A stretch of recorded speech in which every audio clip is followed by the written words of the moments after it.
Hey friends, tonight let's explore the quiet lessons hidden in history, the ones not found in textbooks, but in the rhythms of daily life long ago. Let's take it slow tonight.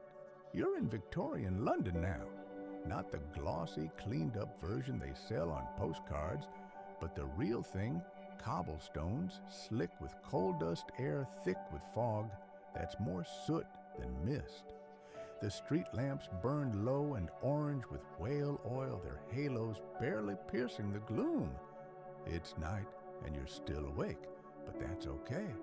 We're not in a rush here. Somewhere far off, a dog barks once and then gives up. A cart rattles by the wooden wheels, slapping at puddles left by last week's rain or this morning's chamber pot. Yes, people dump things from windows here. Keep your hat on tight. If tonight's story brings you a bit of stillness in a noisy world, you're welcome to like or subscribe, no expectations. Just an open door when you feel like returning. Now, let's talk about light, or more precisely how rare and risky it is in the city around you. The sun has corners more secret, and you find yourself whispering even when there's no one else around. But this isn't just romantic gloom. It's dangerous too. Fire is a frequent visitor here, uninvited and catastrophic. One overturned candle and an entire row of homes could vanish by morning. Which is why, if you were smart, you'd have extinguished yours already. Or better yet, never lit it at all. Let's say you need to use the restroom. It's late. You rise from your narrow straw mattress bones, creaking louder than the bed frame. Where do you go? Not a bathroom. Those haven't arrived yet. You could use the chamber pot, of course, if it hasn't already been full since last night. But suppose you're one of those clean-hearted souls who insists on stepping outside. You wrap a shawl around your shoulders, shuffle down the hallway past sleeping bodies, family, maybe strangers, if you're renting, and unbolt the door. Outside, the darkness feels heavier. There are no streetlights here, not on your block. Just a distant gas lamp flickering like a dying star 3 streets away. You move with instinct, not vision. Feet memorize the layout. 2 crates stacked near the alley, a barrel tipped sideways, the broken board on the 3rd step. And then you see her, a figure in the dark, crouched low. Maybe she's just someone else relieving herself in the corner, maybe not. Your heart picks up a beat. You cough softly, not to be polite, but to be heard, to be known, to make sure she knows you're not trying to sneak up on her, that you're just here to pee, really. In Victorian London, even relieving yourself after dark is a negotiation with fate. This was a city before electricity, before zoning codes, before reliable matches. People lit lamps with burning spills of paper or coals carried from one hearth to another. If you ran out of fire, your options were beg a neighbor or go cold. And neighbors could be kind or not, depending on whether your baby cried last night, or your cousin drank too much, or your chickens pecked their garden. Now, not everyone lived in darkness. The wealthy had chandeliers with dozens of wax candles lit by servants at twilight. Theaters glowed with gas lamps and limelight, which, despite its poetic name, could melt your eyebrows. But you, unless you've inherited a fortune in the past 20 minutes, are not the wealthy. You're navigating the night with a stub of tallow blinking back smoke, careful not to spill grease on your only pair of socks. There's something called the Great Stink that comes later in 1858 when the Thames becomes a stew of sewage and heat. But even before that, the air is far from fresh. Coal smoke hangs low. Every breath tastes of ash. Your nose adjusts, but your lungs don't forget. You pass a window glowing faintly. Inside, someone is still awake reading maybe, or writing a letter by candlelight, their face a pool of concentration in the orange flicker. You wonder what keeps them up. A broken heart, a bad tooth, a story that won't stop whispering until it's written down. Across the street, a lamplighter approaches pole in hand. He's here to extinguish the gaslight. Yes, extinguish. In many districts, lights were turned off after midnight to save fuel. The streets are safer in shadow, apparently cheaper, at least. The lamplighter moves with practiced ease, balancing his ladder like a ballet dancer in boots. He tips the glass shade open, snuffs the flame, and darkness swallows another circle of the world. Just like that, you head back home, past the woman who may or may not have been crouching, past the crates, past the barrel. The silence is thicker now, as if every sound has been packed in wool. Your door creaks open again, and the stale warmth of your one-room home hits you like an embrace. It smells of wood, old bread, and people, dozens of them breathing in rhythm. You climb back under your blanket, pull your knees to your chest, and listen to the scratch of rats in the rafters. Somewhere, a baby starts to cry. Somewhere else, a man coughs hard enough to make you wonder if he'll still be breathing come morning. But you're here. You've made it through another night in Victorian London, barely lit, half asleep, and still learning how to survive in the dark. And we've only just begun. You wake with a sore throat. Not from illness, at least not exactly, but from breathing the same air as a million chimneys. Victorian London doesn't just smell like smoke, it is smoke. It floats through every curtain, clings to every coat, settles in the folds of your bed sheets and behind your eyes. Even before you open them, you know the fog is back. But not the gentle kind, not the stuff of cozy novels and romantic misadventure. No, this fog has teeth. It's a sour, acrid beast born from coal fires, gasworks, factory smoke, and everything else the city can burn, including sometimes its own garbage. They'll call it a pea super later in the press, because it's thick, yellowish, like old soup left too long on the stove, but you just call it air. What else can you do? The fire in your hearth is nothing fancy, just a few chunks of coal damp with last night's ash. You stoke it gently. It hisses like an annoyed cat. The warmth is slow to come, but the smoke immediate. It curls up the chimney and down your throat in the same moment. You wrap a scarf around your mouth, not for warmth, but as a makeshift filter. People in your neighborhood do it often. They tie handkerchiefs soaked in vinegar or peppermint around their faces, hoping to cut the sting of sulfur. You do the same, even though it never works for long. At least it makes the cough feel intentional. Now you step outside, and it's like walking through soup someone forgot to season. Thick, lukewarm, and slightly threatening. You can barely see your own feet, let alone the boots of the man walking 3 paces ahead. His outline is a blur, his cough unmistakable. Fog doesn't keep secrets here, it carries them. You can hear a conversation from halfway down the street, but not see the speakers. A horse snorts behind you, cartwheels groaning under the strain of some heavy unseen cargo. You move aside just in time. The driver shouts something muffled. You're not sure if it's a thank you or a warning. This is London in winter, not snow, not frost, just endless clinging murk. The kind that makes your skin feel unwashed even after a bath. if you're lucky enough to have one. And yet, somehow, people still go about their lives. The market opens. Hawkers shout out the freshness of their fish, though no one can see the fish.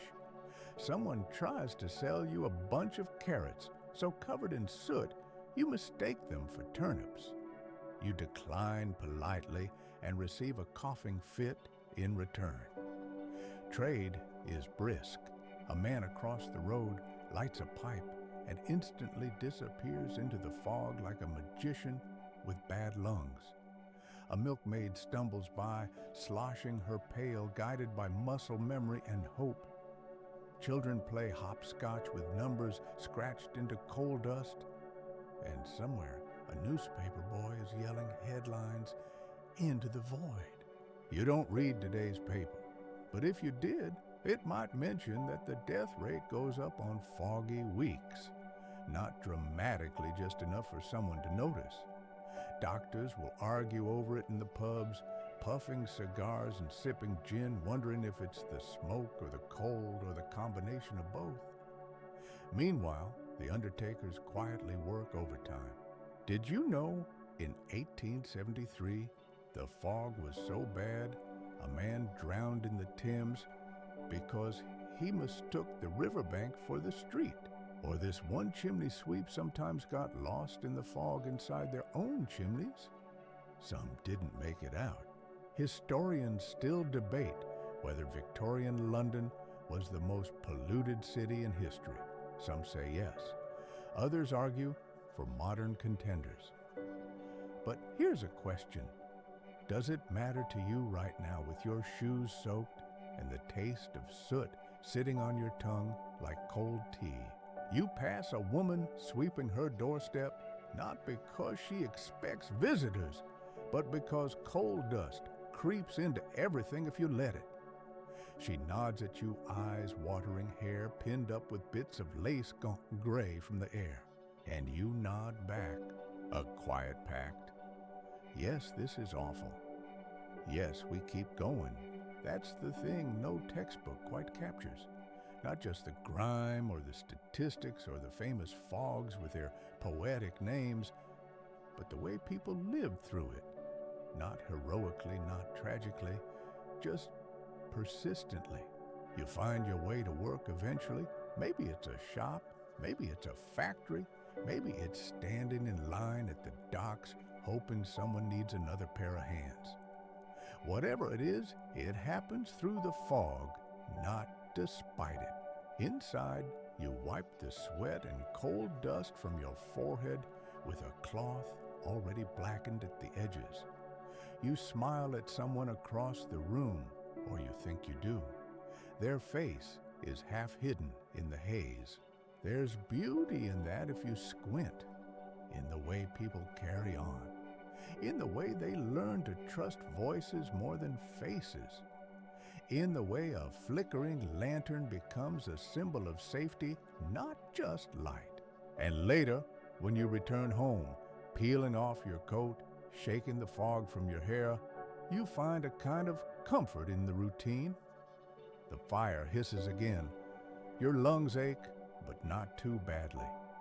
You cough into the crook of your arm, and it echoes off the stone walls, not like a warning, but like a ritual.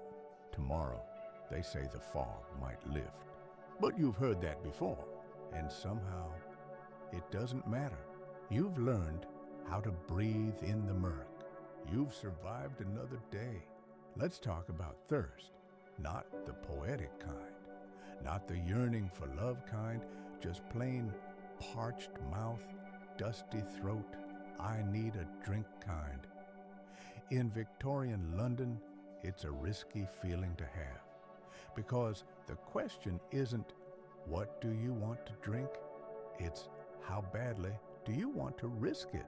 Water, you see, is not your friend.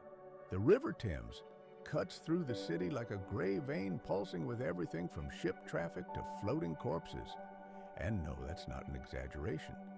The Thames is not just a river. It's a dumping ground, a sewer, a factory drain, and bizarrely a water source.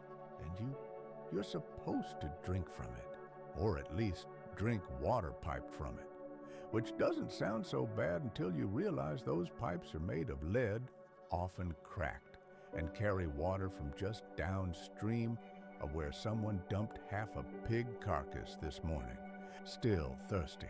You're not alone.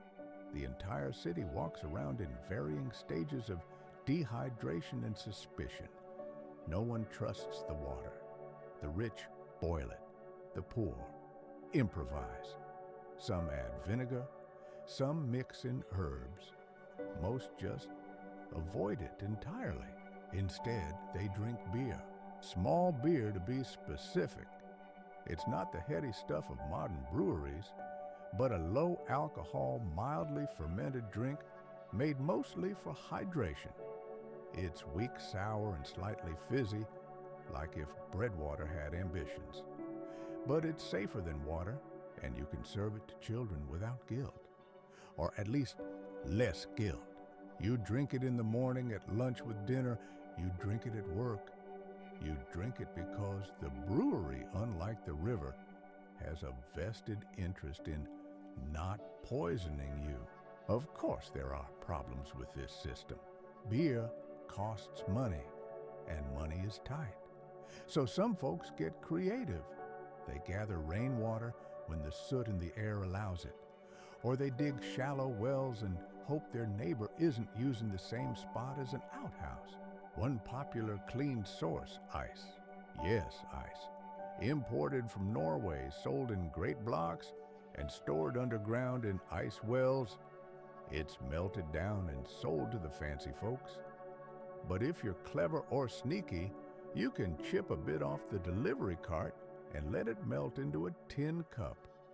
That technically counts as luxury. But mostly, you just learn to live thirsty. You carry a flask. You sip slowly. You learn which pub serves watered-down ale and which one cuts it with gin. And if you're ever offered something called switchel, you politely decline its vinegar, molasses, and water. And it tastes like regret. Let's pause here, because this wasn't always the plan. Back in the early 1800s, London tried to clean up its act. Engineers designed new water systems drawing from cleaner upstream sources, but the population exploded. Sewage outpaced infrastructure, and then came cholera. Ah yes, cholera.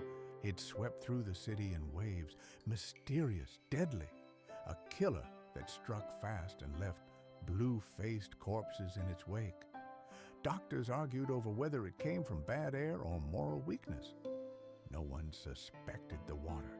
Well, almost no one. There's a name you might recognize, Dr. Jon Snow. No relation to Game of Thrones, but a real-life hero of a different sort. He noticed that cholera cases clustered around a certain pump on Broad Street. He removed the handle from the pump. The outbreak slowed. That was the beginning of modern epidemiology. But at the time, most people just grumbled about walking farther to get their water. Funny how survival sometimes comes down to plumbing, and yet people endured. Tea helped. The boiling killed most pathogens, and the ritual soothed more than just stomachs. You couldn't always afford fresh leaves, but a reused brew was better than nothing. Some families passed down tea leaves like heirlooms, first steeped for grandma, second for mom, third for the kids. Even milk was safer until it wasn't. Some vendors added chalk to whiten it or water to stretch it. You learned to taste the difference, or at least pretend you could. So here you are, standing outside a tavern, mug in hand, sipping warm ale at 10 in the morning. It tastes like sour toast and old pennies, but it's wet, and no one's died from it yet. A boy offers you a ladle of something from a wooden bucket. You ask what it is. He shrugs. Mostly barley, he says. You decline. He drinks it himself and runs off barefoot humming. Later that day, You pass a woman filling jugs at a public pump.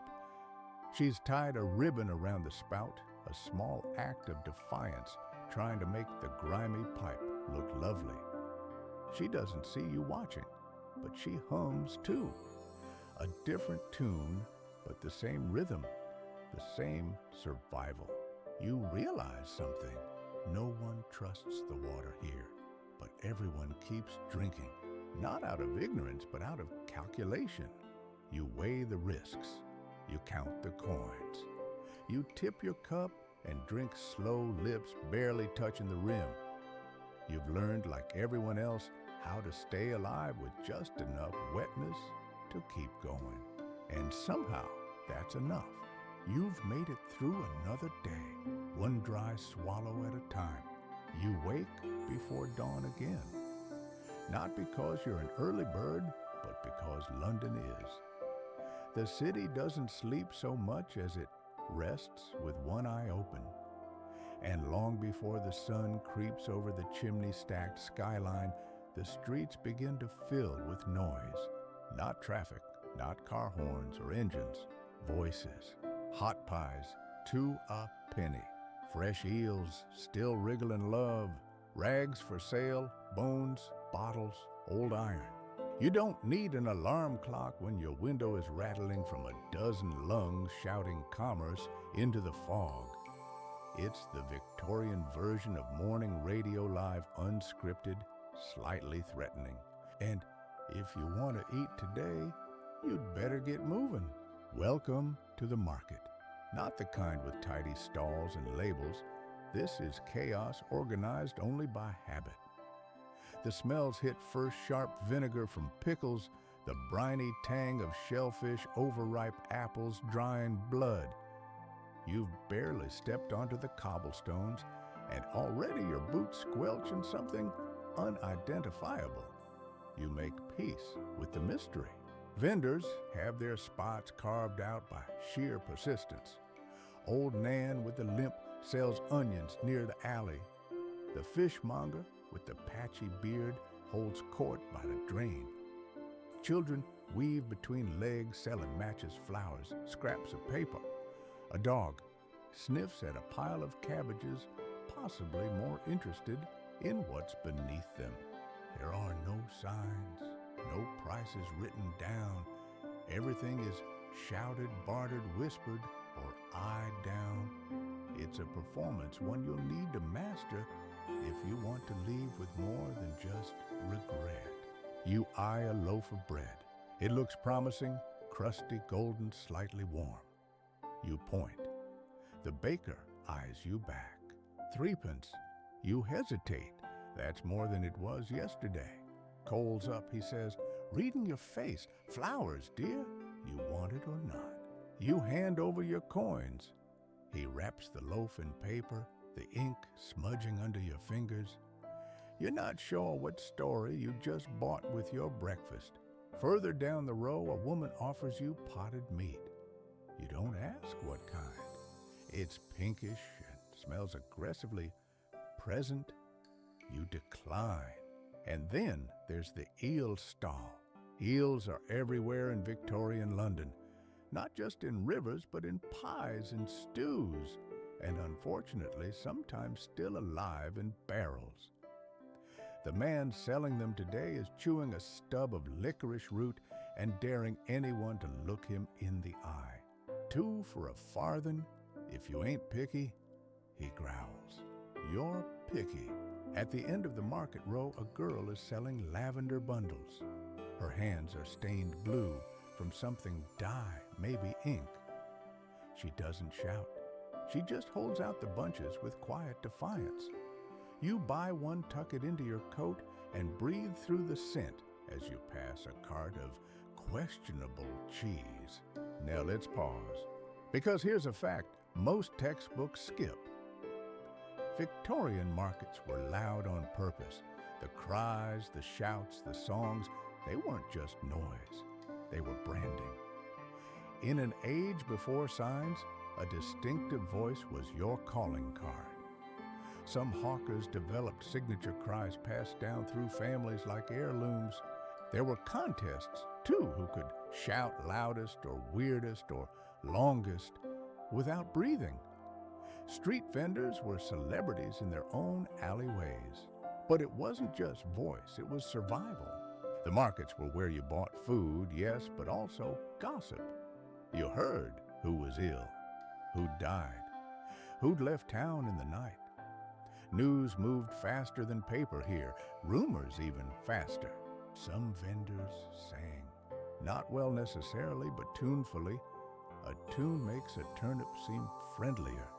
A chorus might sell a few more eggs, and if you had a flair for performance, you could stand on a crate sell rhubarb and still be remembered long after your last stalk wilted. But here's the thing, you had to watch your step, literally, because while you're trying to haggle over bruised apples, you're also dodging spit-strayed dogs' horse droppings, and more than occasionally, a child with a slop bucket who didn't look both ways before dumping it. Sanitation was a dream, and shoes with holes a nightmare. Yet, despite it all, there's a kind of joy here. Laughter, flirting, the occasional violin player trying to earn coins with green sleeves played slightly off-key. A man doing card tricks for a distracted crowd while his friend slips hands into pockets. You catch a pickpocket in the act. You say nothing. The man he's robbing looks like he might deserve it. Later, as you're heading home, you realize your bread has a thumbprint baked into it. Probably the baker's. You scrape it off with a knife and keep eating. The market doesn't promise clean. It promises full. And for one more day, that's enough. As the sun finally rises weak and gray, you tuck your lavender behind your ear, your coins deeper in your pocket, and your coat tight around your ribs. You've eaten. You've listened. You've made it through the noise. Tomorrow, the cries will start again, and so will you. Let's talk about getting clean, or rather, not getting clean. You're in Victorian London, where the concept of personal hygiene is flexible and bathing. That's something you plan like a vacation, not something you do casually on a Wednesday. You wake up sticky. Your shirt clings to your back from yesterday's sweat. There's a smudge of soot on your neck that no amount of sleeve wiping will remove. Your feet smell like, well, feet, Victorian feet, which is to say feet that have walked through market gutters, coal dust, and yesterday's soup puddle. You think, briefly, should I wash? And then you remember what that means. There is no bathroom, no hot water on tap, no fluffy towels. You do not pull back a shower curtain to reveal gleaming tile and steam. No, you heat water on the stove slowly. You mix it with cold in a chipped basin. You strip in the one spot of the room where nobody's looking, and then you crouch awkwardly while splashing tepid water on your arms and neck with a cloth that may or may not be clean itself. If you're lucky, there's a bar of soap. But don't get your hopes up. Soap is precious. It comes in hard yellowish bricks that smell faintly like boiled fat and mystery herbs. Some folks make their own with lye and ashes, others trade for slivers, and most just go without. Besides, if you use it now, you might not have any for next week. So you settle for the basics, a rinse, a rub, a quick prayer, the full body bath. That's a luxury. If you do go for it, you haul the tub, yes, a whole tin tub from wherever it's stored. Probably outside, probably next to the coal pile. You fill it kettle by kettle, then you bathe. First person in gets the cleanest dip. The rest inherit the broth. Yes, people share bath water. Families of 5 might bathe in shifts, oldest to youngest, or vice versa. Some bathe once a week, some once a month. If it's summer, maybe more. If it's winter, You keep your coat on indoors and hope no one gets too close. Public bathhouses do exist, but they're not free, and they're not always friendly. You risk lice confrontation or awkward stares if you take too long. Still, for a few pennies, you can get warm water and a chance to scrub behind your ears like a human being. It's worth it. But for many, the best they can do is a bucket and a cloth, and perfume, or coal dust, or layered clothing designed less for warmth than for concealment. Now let's take a moment to appreciate your undergarments, because in Victorian London, clean drawers are a point of pride. But again, they're not changed daily, maybe weekly, maybe when they're stiff enough to stand up on their own. Laundry is an event. It involves boiling, scrubbing, wringing, and swearing. And drying them in foggy air means you might hang up something clean only to bring it back in less clean. You see people walking the streets with chalky armpits, yellowed collars, and boots that have never met a brush. But you don't judge. You're in no position to, because smell is democratic. Everyone smells, even the wealthy. They just hide it better. Ladies carry scented hankies. Gentlemen dab cologne on their gloves. A spritz of lavender water, a pinch of rosemary tucked into a pocket. It's all theater.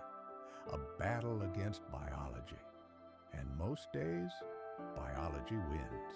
There's a myth that Victorians were universally filthy, that they were allergic to bathing. Not true. They liked to be clean. They just didn't have the infrastructure or the time or often the means. And so you do what everyone does. You wash what shows.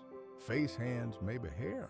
If the week's gone well, you keep your coat buttoned, your scarf tight, and you tell yourself, tomorrow, maybe I'll do a real scrub. You pass a water seller on the corner. He's got a barrel and a ladle. He shouts, clean water fresh from the pump. You eye the brownish tinge and move on. Further up the road, a woman in a white apron tosses suds onto the street. She's done her washing for the day. The soap bubbles slide along the gutter, swirling through cigarette butts and chicken feathers, and still it smells kind of nice.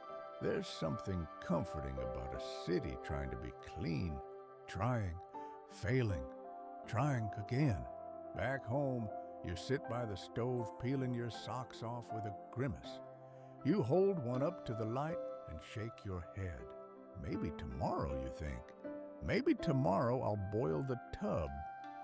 Maybe tomorrow I'll find soap. For now, you settle for washing your hands.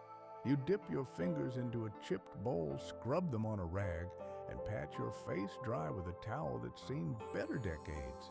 You breathe in the scent of lavender from your coat, faint now but still there. You've made it through another day mostly unwashed, but still undeniably here. There's a certain smell. It lingers sweet and sour, a little earthy, a little wrong. You can't quite name it, only that it doesn't belong in a place where people are still living. You're standing in a narrow alley. It's quiet, unusually so. No hawkers, no carts. Just the hush of bricks pressed too close together and windows that don't open. This is where the dead live, or rather, where they used to. Welcome to a Victorian churchyard, the kind with cracked gravestones and iron gates half swallowed by ivy. But the truly unsettling part isn't what's outside, it's what's underneath. Because this church, like so many others, is full of bodies. Hundreds, sometimes thousands, packed beneath floorboards and vaults and shallow earth, too weary to hold any more. And when the ground said, no thank you, they started burying in the walls. You pass a row of tenement homes. One was built right over an old crypt. Another used to be a chapel, and someone years ago decided the crypts were too valuable to waste. So they reinforced them, turned them into cellars or bedrooms.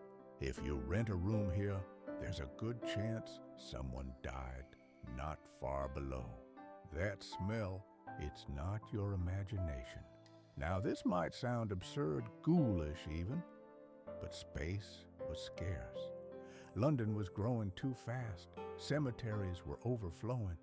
Graveyards had bodies stacked on bodies, row after row, layer after layer, until the ground buckled. Bones surfaced, coffins split, and in many places, no one cared. People were poor. Parishes were overburdened. Graveyards were private property. If you died, they'd make room, somehow. If it meant removing older remains or simply shifting them aside, that's what happened. They called them miasmas, bad air, foul vapors thought to carry disease, and in a way they were right. Decomposition isn't just creepy, it's hazardous. It seeps into the soil, into water, into walls, sometimes into bread. In 1831, during a cholera outbreak, rumors spread that the disease came from grave fumes, that the very ground was exhaling sickness. Families started stuffing cracks with wax, plastering over cellar doors, nailing shut floorboards, not out of superstition, out of sheer daily desperation. And here's the terrible irony. The poor who lived nearest the graveyards were most at risk, but they couldn't leave, couldn't afford fresh air neighborhoods, so they lived among the dead, slept near them, ate above them. Some even kept the old bones in the walls stacked neatly like firewood. There's one house near Clerkenwell where the wallpaper peeled constantly, not from damp, from gases. When the authorities finally investigated, they found a bricked-over crypt venting through the foundations. Would you stay? Most did. Now, let's talk about the funeral industry. By mid-century, death was profitable. You could buy coffins with little windows in them. You could rent mourning clothes. You could hire mute people who stood silently in black to look solemn. If you had money, death was theatrical, dignified. If you didn't, a quick prayer, a second-hand shroud, a shallow pit, and sometimes not even that. There were men called resurrectionists, grave robbers essentially. They sold bodies to medical schools where dissection was legal, but donations were rare. If your loved one went missing, well, best not to ask too many questions. But in the tight quarters of London, death wasn't private. You heard your neighbor die. You smelled it. Sometimes the wall between your flat and theirs was thin enough to hear the last breath. Sometimes it was thinner. Sometimes it wasn't a wall at all, just a partition behind which lay someone no one came to collect. One story tells of a boarding house that had a strange odor for weeks. The landlord blamed rats. Turned out to be a tenant passed away in bed unnoticed. The other lodgers had simply adapted. And this wasn't negligence. It was exhaustion, grief fatigue, the kind of numbness that creeps in when survival is already a full-time job. So, what do? You open the windows when you can. You light a candle. You place lavender under the pillow. You drink strong tea. You go to work. You tell yourself the smell is fading. You hope you don't catch whatever it was. Later that evening, you pass a funeral procession. A simple one, just two men with a cart, a wooden box, and a young woman trailing behind, clutching a ribbon. No organ, no black horse, no flowers. But she's humming softly, a lullaby maybe, or a hymn. It's not fancy, it's not even loud, but it's human. And in this city of overburdened graveyards and crowded lungs, sometimes that's the best we can ask for. You tuck your scarf tighter, breathe shallow, walk faster. You've lived another day and kept the dead respectfully in their place. There's a sigh beneath your feet. Not from ghosts, not exactly. It's from something older, deeper, more essential than that. It's the sound of London's bowels. Let's talk about sewers, not the polite kind tucked neatly beneath modern cities. Not engineered marvels with diagrams and flowcharts. No, these are the sewers of Victorian London, if they can even be called that. They are brick tunnels, sometimes stone, sometimes wood-lined trenches, often just open ditches that hoped for the best and delivered the worst. And before you roll your eyes, yes, this is important. Because if you lived here, your entire existence is shaped by what happens to your waste. And spoiler alert for most of Victorian London, the answer is nothing good. You wake up in your room, a modest place, maybe 6 feet wide with a ceiling you can touch and walls that sigh when it rains. There's a chamber pot under your bed. Everyone has one. If you're fancy, it has a painted rim. If you're not, it's just a dented tin that smells like regret. And in the morning, someone empties it. But where? Out the window sometimes. Into the gutter often. Into a shared cesspit behind the building, if you're particularly lucky. Or in some neighborhoods, straight into the river. Or the nearest storm drain. Or the street corner, known for being conveniently low.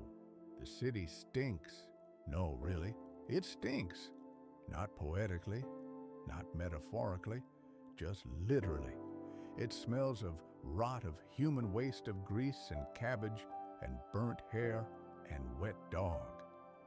The smell is so bad Parliament itself nearly fled the city in 1858.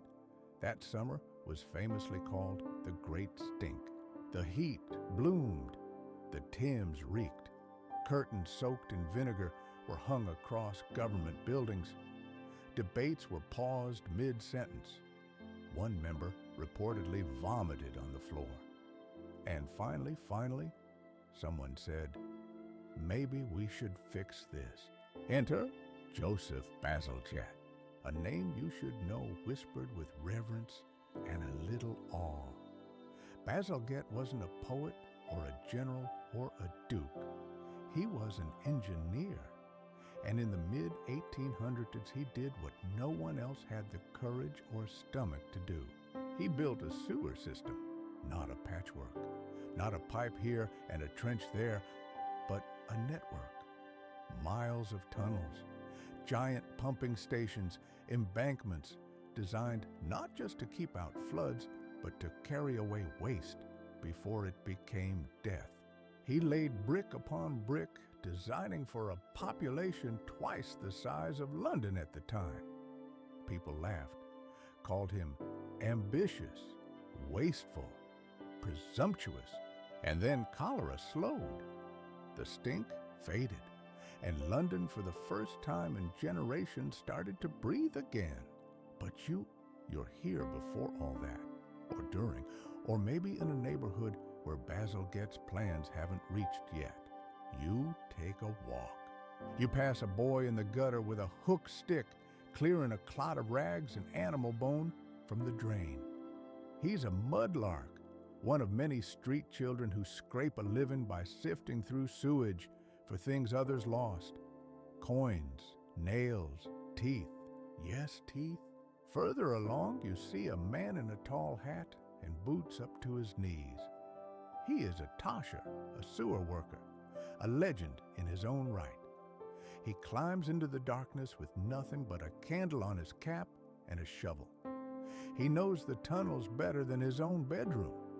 He's survived gas pockets, cave-ins, rats the size of cats, and the occasional alligator rumored, but persistent. He earns decent money, but the price is steep. You hear them speak sometimes toshers when they surface for a break. Their voices are hoarse like men who've been talking to ghosts. They drink heavily, laugh too loud, and carry tools polished smooth by constant fear. In one tunnel, a man reportedly fainted from the fumes. When he was pulled out, they said he looked like marble cleaned from the inside by things better left unnamed.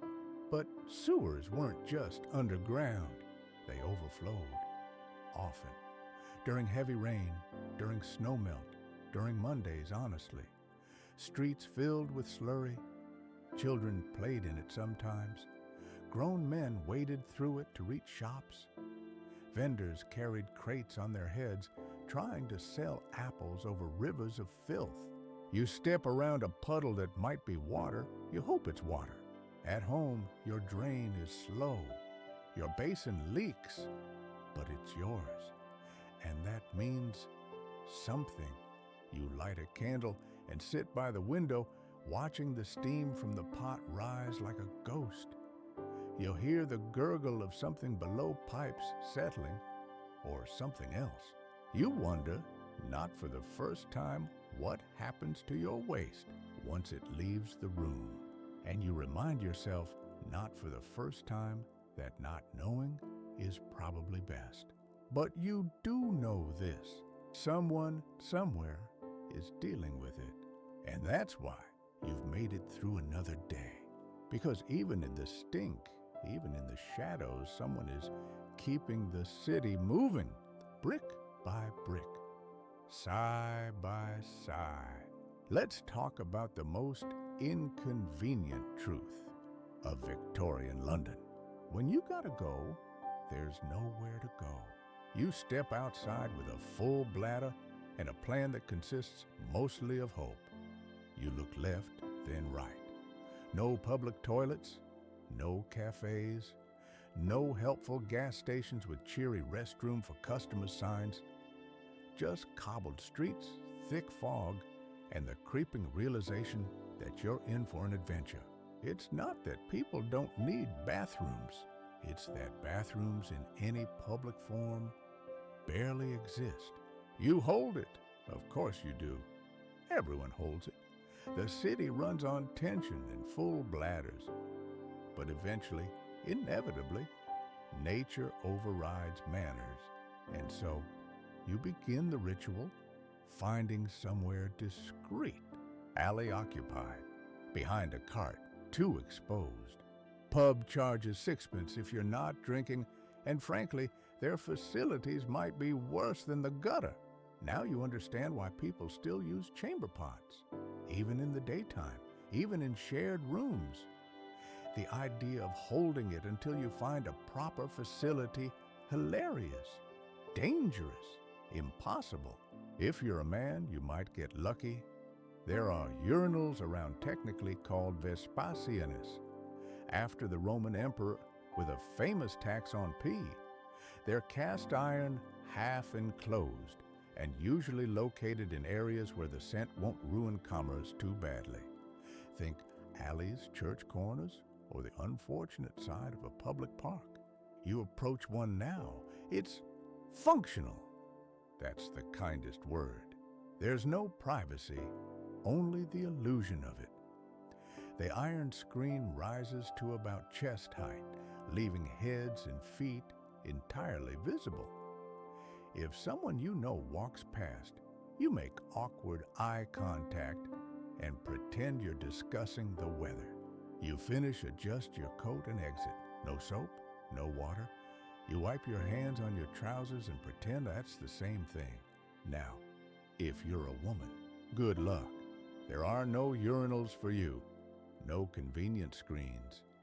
The very concept of a public women's toilet is scandalous, unladylike, indecent. So you either hold it ducked behind something, or hope you're near home, or a very charitable shopkeeper. Some women carry portable solutions, a vessel tucked discreetly in a bag or under a skirt. Others train themselves not to drink water during the day, a kind of bladder discipline passed down through generations. And if you're poor or homeless, the streets are your bathroom. No, really. There are specific alleys everyone knows about, corners unofficially designated for such things. The city tries to fight it, posts signs, assigns constables, but the truth is, you can't police necessity. People relieve themselves where they can, behind crates, between buildings, against walls that haven't been cleaned since the Great Fire. You've probably walked past such a spot 100 times, maybe stepped in it. Let's not talk about your shoes, or the soles of your boots slowly wearing thinner each week. Let's pivot for a moment to the privy. A privy is a small outhouse, usually wooden, sometimes brick, usually shared by an entire row of houses. It's dark, damp, infested with flies the size of raisins. Some have doors that don't latch, others don't have doors at all. Inside, there's a seat, a hole, a bucket if you're lucky. Below, a cesspit that gets emptied by night soil men. Yes, that was a real job. Men who came at night to shovel waste into carts. They wore oilskin boots, tied cloth over their mouths, and worked in silence. They were paid well for good reason. No one spoke to them in daylight. No one invited them in for tea. But the city couldn't function without them. Occasionally, a cesspit would overflow or collapse. There are records of people falling in. Yes, falling in. Pause, reflect, shudder, and yet somehow you adapt. You learn to plan your day around where you might go. You memorize pubs with kind barmaids. You invent errands near friendly shopkeepers. You develop an internal map of relief. And if someone ever asks why you're walking so fast, you smile and say, just in a hurry. Not because I drank tea at breakfast and I haven't seen a privy since. Now, let's return to you. You've relieved yourself, sort of. You're still uncomfortable. There's no toilet paper, of course, just newspaper or leaves, or if you're fancy squares of cloth you don't want to think about reusing. You wash your hands with spit and a sleeve. You carry on. The city doesn't pause for discomfort. It keeps moving. So do you. You pass a group of boys kicking a tin can. One of them runs to a wall, and well, you look away. A woman tuts from a nearby window, but she doesn't yell. She's seen worse. We all have. You adjust your coat. Step back into the flow of the crowd, and for another day, you've made it. Through the smell, through the shame, through the city's strange, fragile dance with dignity. You're not alone, not in the way that matters, not in the there's someone in the next room way, but in the you share a bed with 3 strangers and someone just sneezed on your footway. Welcome to lodging life in Victorian London. You rent a space, not a room, not a bed, a space, a slice of floor, a corner of a cot, a third of a mattress, whatever you can afford, and sometimes what you can't. Because privacy here is the most expensive luxury of all, and you're not that rich. The walls are thin, the ceiling low, the air thick with old breath and boiled cabbage. Somewhere, someone is already snoring. Another is muttering in his sleep. And you pull your coat tighter and try not to move too much. Shift wrong, and you'll roll onto someone else's elbow. Your fellow lodgers are a mix: dockworkers, widows, knife grinders, girls who sing in pubs, men with no known trade but an alarming number of coins. Some stay for weeks, others just the night.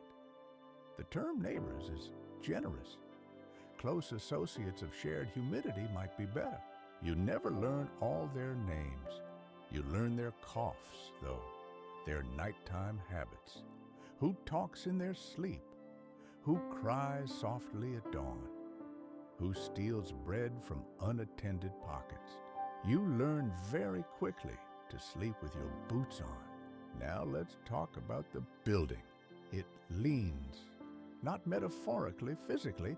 You can feel it in the floorboards, which tilt toward the center like the whole house is collapsing inward, which it might be. The front door barely locks. The windows rattle even when it's not windy. Mice scurry behind the wainscoting bold as landlords. Speaking of which, the landlord lives upstairs. Or not. He may be a rumor. Rent is collected by a woman named Elsie, who may or may not be related to him.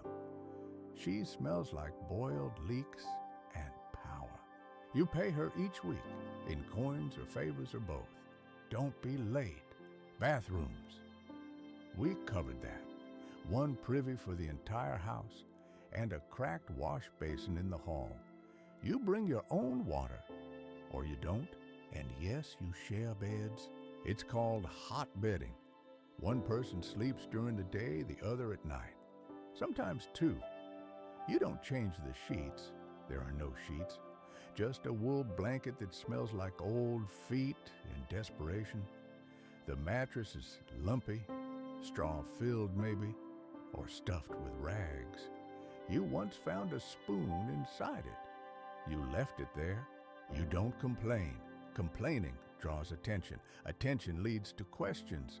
Questions lead to eviction, or worse, replacement. There's always someone willing to pay more, sleep tighter, breathe shallower. You once met a man who paid 1 penny to sleep standing up in a hallway, leaning against a rope strung across the corridor.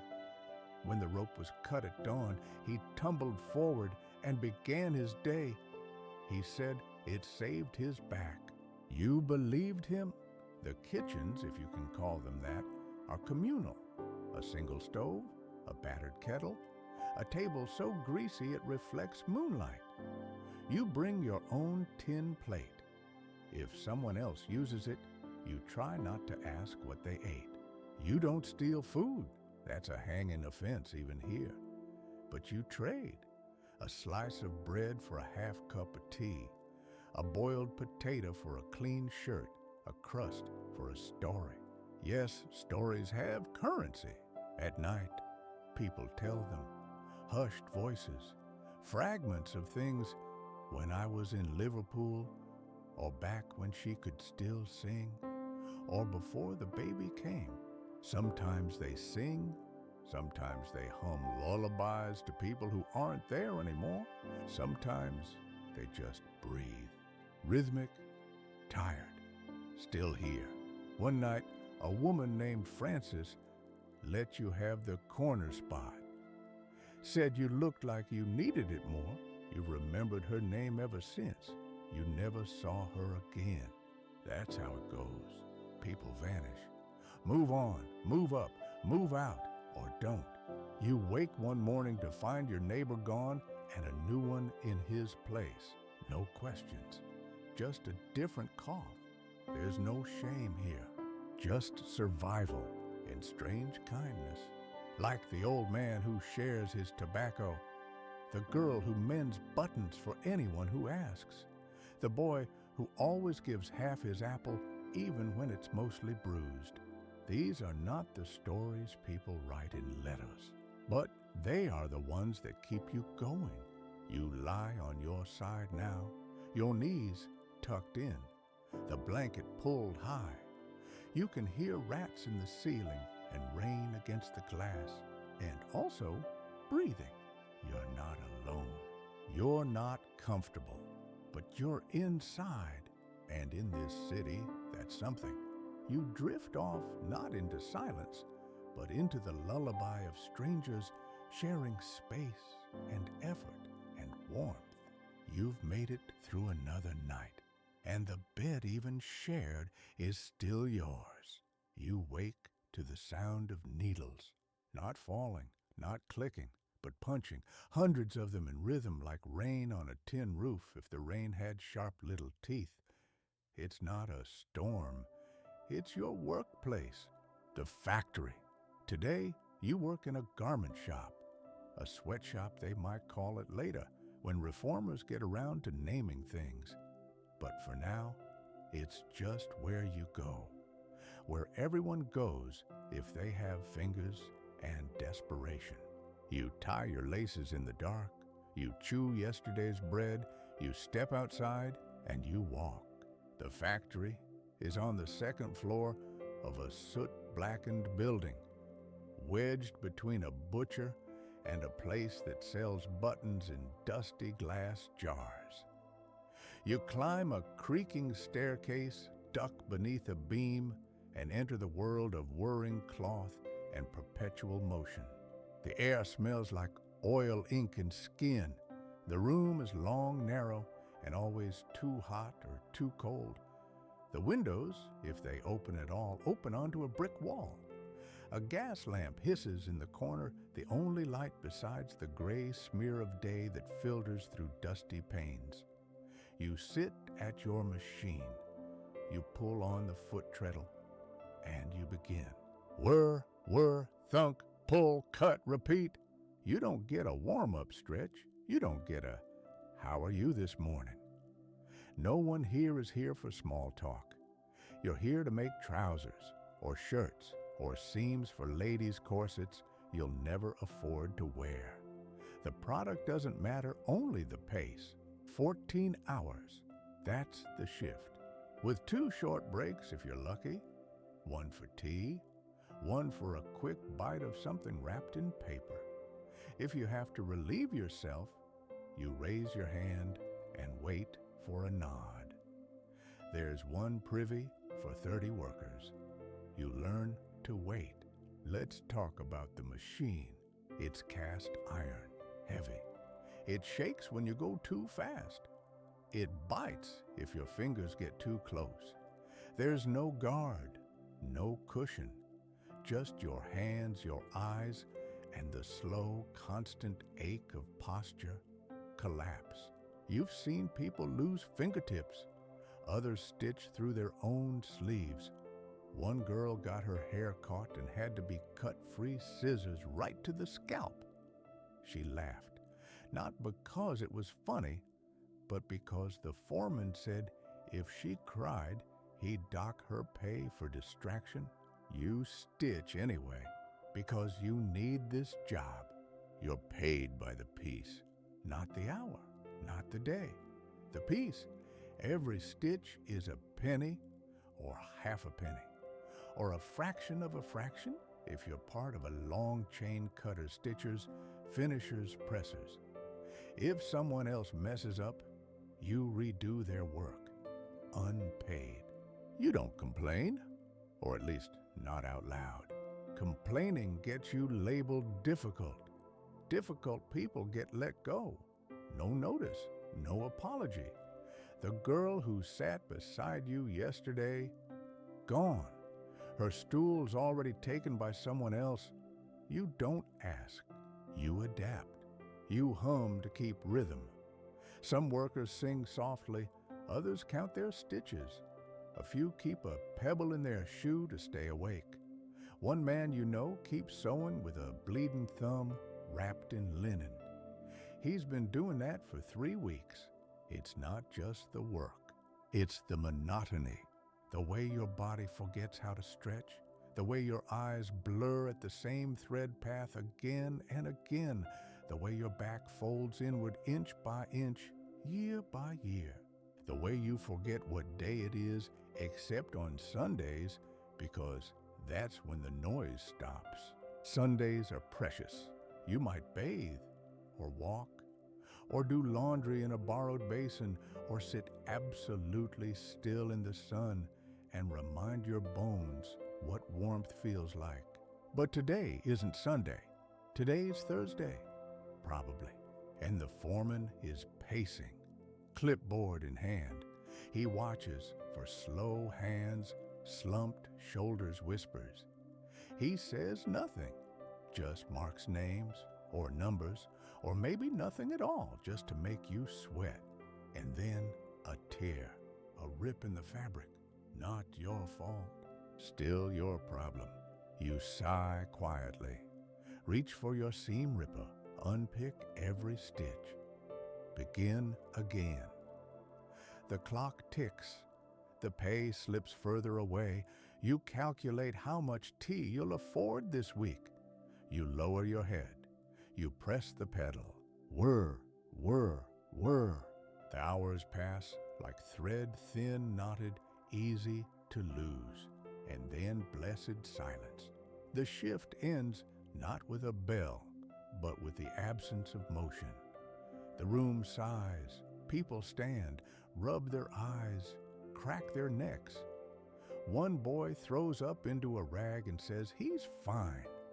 Everyone believes him because no one wants to report it. You gather your things, a tin lunchbox, a scarf, a single hopeful coin in your pocket. You leave, back out into the fog. The chill, the sound of wagons and boots and someone hawking baked potatoes down the lane. You don't feel proud, but you do feel tired. And in this city, that's something like victory. You've survived another shift, and the calluses on your fingers, they feel like proof. You look up at your window and notice something strange.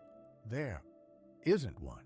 Not because someone bricked it up in a fit of anger, not because of war or fire or ghosts, but because of something far more British. Taxes.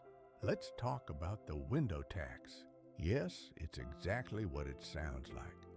In 1696, the government needed money, as governments always do, and rather than taxing income, which would require knowing what people actually earned, they taxed something they could see.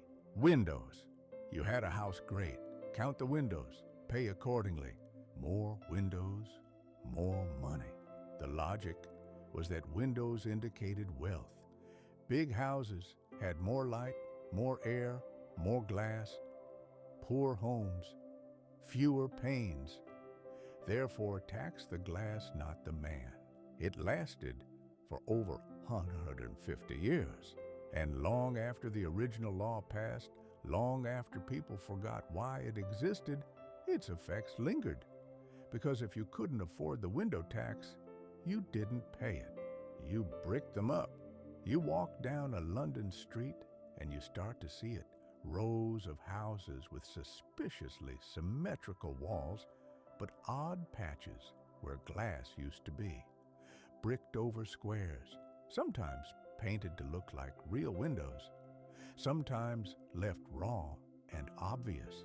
A reminder, light costs money, air costs money, and people adapted. They lived darker lives, grew vegetables in shady corners, squinted, coughed, hung mirrors to bounce what little daylight they had around the room. Some claimed the tax encouraged tuberculosis. Others claimed it encouraged creativity. Most just grumbled. Now by your time, the window tax has been repealed barely, but the habit remains. Buildings still reflect the fear of taxation. And in some slums, windows are viewed as liabilities. You might hide valuables behind a wall or people. You rent a room in such a building, there's one window on the whole floor. It opens half an inch before sticking. It faces a wall. The light that trickles in arrives around noon, brushes a teacup, then leaves. You've never paid tax in your life, but you live with its ghosts. And it wasn't just windows. Victorian England loved taxes. You paid duty on sugar tea, paper, soap, candles, on dogs, on carriages, on printed wallpaper, on dice, on hats. Yes, hats. The government issued a hat tax to fund wars, and hat makers had to stamp their goods. Fake stamps, punishable by death. Imagine that executed for tax fraud over a bonnet. people found ways around it. The poor wore capes instead of coats to avoid the coat tax. They painted walls instead of hanging wallpaper. They used sugar substitutes, smuggled tea, or drank ersatz blends made from dried leaves that weren't technically illegal, but barely drinkable. Even soap was political. A taxed luxury item, it was kept under lock and key. Some grocers displayed it in cabinets. Others refused to stock it.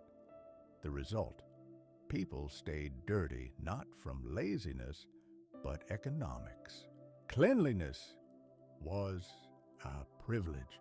Now you begin to understand survival in this city isn't just about food or warmth or work. It's about navigation, about knowing what costs money, and how to make it seem like you paid when you haven't. You look at your own coat. It's wool, heavy. You patched it yourself from a discarded piece found near the docks. The collar hides a tear. The buttons are mismatched but polished. You pass for middle class on good days, if no one looks too close. And that's the trick: to exist within the rules, but never under them. To appear compliant while carving out your own space in the shadows of bureaucracy. One landlady you once knew rented out her attic as a viewing room, claiming it offered moral enrichment through sunlight. She charged for access, not taxed, because no one taxed morality. Another man grew herbs on his windowsill, claiming they were medical and not decorative. He called it a health exemption. A seamstress embroidered tiny birds into dresses and charged extra, not for the work, but for the blessing. No tax on blessings. You admire this. Not rebellion, not theft, but cleverness. London rewards cleverness. It needs it. You pass another row of homes. One has perfect symmetry, except for a missing window near the top. You smile. That one, you've heard the story. A tax collector lived there once. He removed one of his own windows to meet the quota. Said it was fair play. He died of a lung infection. Fair play indeed. You return home. Your room is dim. Your breath fogs in the cold, but the teacup glints faintly in that half hour of afternoon light. It's not much, but it's yours, and no one's taxed it yet. You sit in the patch of sun. You close your eyes. You've made it through another day. No fines, no fees, no forms. Just peace, unregulated and untaxed. You touch your tongue to your front tooth. It wobbles, just slightly, enough to remind you that something isn't right. It's loose or chipped, or maybe just tired of being in your mouth. You suck in a breath and taste iron, blood. You need a dentist. Unfortunately, it's Victorian London, and dentistry is still more theater than science. You ask around, quietly. Missing a tooth is one thing. Admitting you need help with it, that's another. Tooth pain is a poor man's problem. The rich suffer privately. The poor suffer together. Eventually, someone tells you about a man near 7 Dials. Works from his basement, smells like gin and soap, doesn't ask questions. That's the kind of recommendation that passes for comfort around here. You arrive.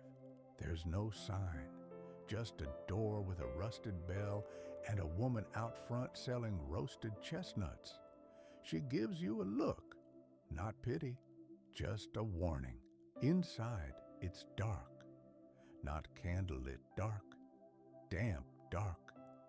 Shelves lined with jars, tools laid out on cloth, and in the center, a chair. Not a reclining one, not even padded, just wood with straps. You sit anyway, Because pain makes cowards of us all until it gets bad enough, and then it makes clients. He asks you to open wide. You do. He looks inside, makes a sound like, and then without warning pulls.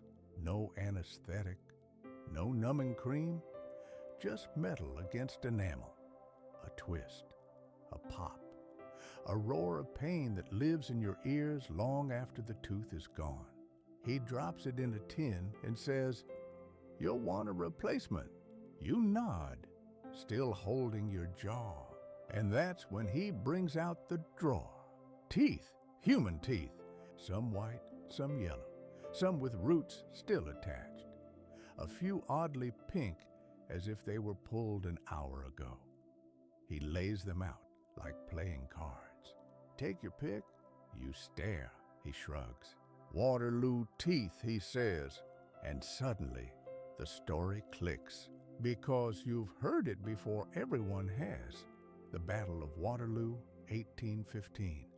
Thousands of young soldiers dead on the field, many with perfect, healthy teeth, their mouths untouched by sugar tobacco or city soot.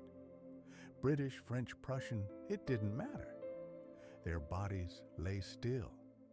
Their teeth did not. Enter the scavengers. They moved quickly, not for loot, not for medals, for molars. They pulled teeth by the handful, carried them in sacks, shipped them back to London, and from those teeth came a new industry. Dentures, fashionable, custom fit, human. You try not to gag as you choose one. The dentist fits it with wires and paste. It's too big, then too small, then click it fits. It's not yours, but it works.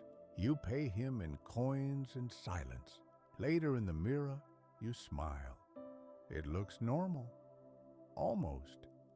The angle is slightly off. The color doesn't match. But who's going to look that closely? The truth is, most people wore dead teeth. The wealthy could afford full sets. Porcelain eventually, vulcanized rubber. But early on, the best you could get was what someone else no longer needed. Some came from graves, others from hospitals. War was ideal. Young soldiers, clean jaws. Sometimes dentures were assembled from multiple mouths. You might be smiling with parts of 3 strangers, and no one batted an eye. It was medicine. It was business. It was necessity. There were even ads, genuine Waterloo teeth, no substitutes. You wonder if yours came from there, from Belgium, from some field where uniforms soaked in blood and boots froze to the ground. You wonder who the boy was, how old, if he screamed, if his family ever found out. You'll never know. All you know is chewing is easier now. Soup doesn't slosh from the side of your mouth. You speak with more confidence. You look, dare you say it, respectable. But at night, as you lie down, you feel it. Not pain, not relief, just presence. A stranger inside your mouth. And maybe, just maybe, you whisper thank you. Because London doesn't ask where things come from, only whether they still work. And yours does. You've made it through another day, smiling, kind of. You don't go to the doctor unless you're dying. And even then, you think twice. Because in Victorian London, seeing a physician is not a comforting experience. It's an act of faith, not in science, but in luck timing. And whether the man holding the saw has steady hands that day, you wake with a fever. Your skin is hot, your teeth ache. There's a thudding in your head that no tea can fix. You wrap yourself tighter and whisper, maybe it'll pass. That's step 1 of Victorian medicine weight. Most things get better on their own or they don't. Either way, you save a coin. But today, it doesn't pass. The pain deepens. You can't eat. You can't sleep. You can't pretend anymore, so reluctantly, you seek help. Let's start with your options. If you're rich, you call a doctor to your home. He arrives with a black bag, a neat mustache, and the smell of expensive soap. He asks a few questions, takes your pulse, and prescribes something Latin-sounding powders, tonics, pills shaped like marbles. He might recommend leeches or opium. If you're not rich and you go to the charity hospital. The queue starts at dawn. Men in shirts too thin for winter. Women clutching coughing children. Some arrive on carts. Some are dragged by family. Some walk in leave out the back and are never seen again. The waiting room smells of sweat, bleach, and fear. Eventually, you're called. Not by name, by condition. You step into a room lit by gaslight. There's a doctor, maybe two. Young men in apron sleeves, rolled up hair slicked back. They examine you with quick hands and disinterested eyes. You're one of dozens. They nod, they whisper, and then they bring out the saw. Let's talk about amputation. It's not always necessary, but when it is, it's urgent. Infection spreads quickly. Gangrene moves like gossip in a boarding house. By the time your limb starts to smell, you're out of choices. Anesthetics exist now barely. Ether, chloroform, revolutionary, yes, but not reliable. Doses are guessed. Timing is experimental. Some patients wake mid-procedure, others never wake at all. Before anesthesia, surgeons prided themselves on speed. Amputations in under 2 minutes. Less time, less pain. One man once removed a leg in 28 seconds. He also accidentally cut off 2 fingers from his assistant and slashed a spectator's coat. All 3 died. The only surgery in history with a 300% mortality rate. You try not to think about that as they prepare the tools. They don't shine, they glint. Cleaned, maybe. Sterilized, unlikely. Germ theory is still considered new and fringe. Some surgeons scoff at it. A little dirt builds character, they say. You're strapped down. Someone offers you a stick to bite. You bite. There's pressure, then pain, then white. Your world narrows to the inside of your eyelids and the sound of your own scream. Then the sound of their voices, calm, measured, distant, as if discussing lunch, then quiet. When you wake, you're lighter, not better, just missing something. You're wrapped in linen, soaked in laudanum, and propped near a window for ventilation. They say it helps with the smell. Recovery is uncertain. Some walk again, some don't. Some infections return. Others simply fade like your old self, like your ability to lift heavy things, like your place in the factory line. But not all medical visits are so dramatic.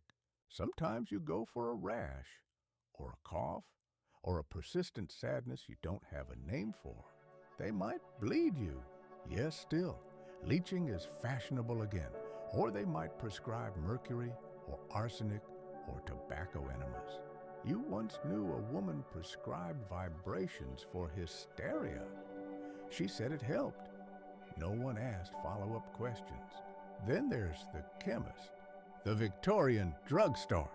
Shelves of bottles with names like Soothing Syrup, Godfrey's Cordial, and Dr. Bateman's Pectoral Drops.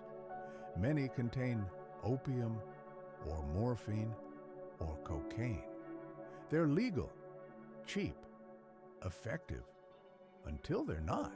People get addicted, quietly, shamefully. They don't call it that. They call it nerves or delicacy or the weakness. You see it in the glassy eyes, the shaking hands, the whispered apologies when someone drops a bottle and sobs. You begin to understand medicine isn't about healing, it's about enduring, about making the pain small enough that you can work, eat, sleep, pretend, keep going. That's the real treatment. And so, eventually, you go home. Your jaw is sore, your side is stitched, or maybe just your pride. You lie down on your cot, you sip something bitter, you close your eyes. You've seen the doctor, you've survived, and that's enough for now. You see her sway before she falls. It's not dramatic. No shriek, no flailing, just a gentle tilt like a tree bowing to the wind. Her knees fold neatly beneath her, her gloved hand still clutching a lace fan as she sinks to the floor. Oh, someone murmurs another fainting spell. No one rushes, no one screams. A man fetches smelling salts with the calm of someone retrieving sugar for tea. She comes to blinking politely, cheeks flushed, and just like that, she's fashionable again. Because in Victorian London, fainting is practically an accessory, especially if you're a woman. Let's talk about fragility, not weakness, not illness, cultivated fragility, an entire aesthetic of delicate wrists, pale complexions, and the ability to swoon on command. The world was hard, but for women of a certain class, the performance of softness was a kind of armor. To be faint was to be feminine, to be still, subdued, featherlight in voice and appetite. These were virtues, even if it meant skipping lunch or oxygen.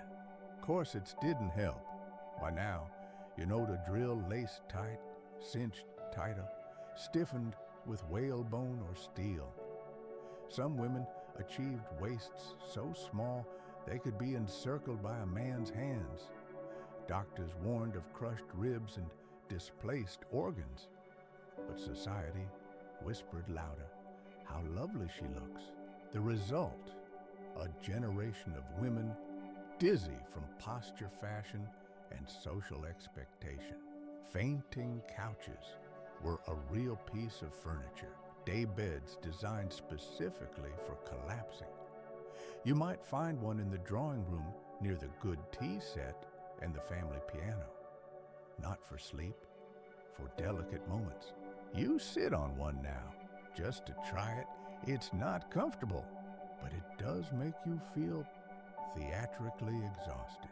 Still, not all women fainted because they wanted to. Sometimes it was the air.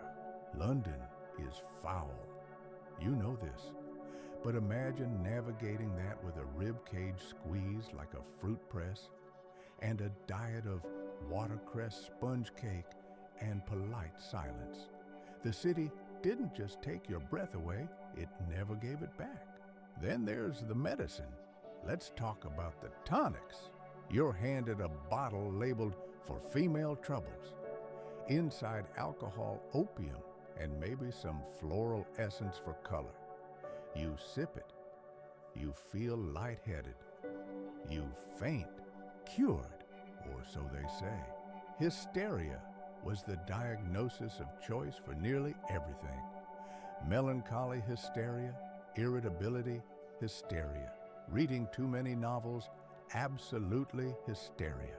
One doctor suggested cold baths, another long walks, another a vigorous ride on a horse-side saddle, of course. Another, well, we won't describe that method here, but it involved privacy and a device that vibrated. Medicine got creative. Meanwhile, some women leaned into the performance, fainting in opera boxes, dabbing at temples with rose water, waving off upsetting conversations with a flutter of fan and eyelid. Because fragility, when performed well, got you attention, protection, sometimes power. But not all women had that luxury. The working class didn't have time to swoon. You can't faint in a laundry shop. You don't get smelling salts on the factory floor. For them, strength was the only performance they were allowed. Anything less, and you lost your job. And yet, they too were held to impossible ideals. Tidy hair, modest dress, blushed cheeks, a voice no louder than the rustle of muslin. You once saw a girl get scolded for speaking too plainly. The foreman called her rough. She'd worked 18 hours. Her mother was dying. Her sleeves were singed from the irons. Still rough, the contradictions sting. Women are supposed to be gentle but run households, weak but raise children, quiet but endlessly polite, angels of the hearth but resilient as rope. So they faint, or they fake fainting, or they don't and suffer the consequences. You pass a pharmacy on your walk. The window display features a smiling lady holding a bottle labeled Ladies' Comfort. You don't ask what's inside. You already know. Further along, two women sit at a cafe table. One dabs at her forehead with a monogrammed kerchief. The other stares into her tea unmoving. Neither speaks. Their silence is louder than the horses passing by. You wonder which one is truly tired. You return home. Loosen your bodice. Breathe deeply for the first time in hours. Light a candle. Consider pouring yourself a little laudanum, but think better of it. You sit on your own version of a fainting couch, a hard stool with a wobbly leg. You don't faint, but you understand why someone might. The day has pressed hard against your ribs, even without corset stays. And so, you sit and breathe and rest. You've made it through another day upright, aware, and just fragile enough to keep going. You wake to the sound of cheering, loud, rhythmic, almost festive. At first you think it's a parade, a wedding, a market festival. But then you see the gallows. And remember, it's execution day. In Victorian London, hanging isn't just punishment, it's entertainment, a public spectacle, a social event, a lesson, a warning, a carnival. You step into the street drawn by the crowd. Everyone is going, old men, children, housemaids, with hands still wet from laundry. Vendors push carts of buns and toffee. Someone sells little wooden dolls of the condemned. 2 for a penny. You're offered a meat pie and a good viewing spot. You decline the pie. Now let's be clear, you're not here for justice. You're here because everyone else is. Public hangings were once part of the moral machinery of the city. They were supposed to scare you straight. See what happens to thieves, the city whispers. Watch what becomes of murderers. But what they really became was theater. You arrive at Tyburn or Newgate or Horsemonger Lane. The platform is already surrounded. Hundreds, sometimes thousands of people press in for a glimpse. There's pushing, shouting children lifted onto shoulders. Women pass around flasks of gin. A man plays the fiddle. Another tries to pick your pocket. You keep your hand on your coin purse. The condemned man appears. He's pale, or proud, or pitiful. Every one of them is different. Some confess, some curse, some pray loud enough for the whole block to hear. Others faint before the rope even tightens. One man sings.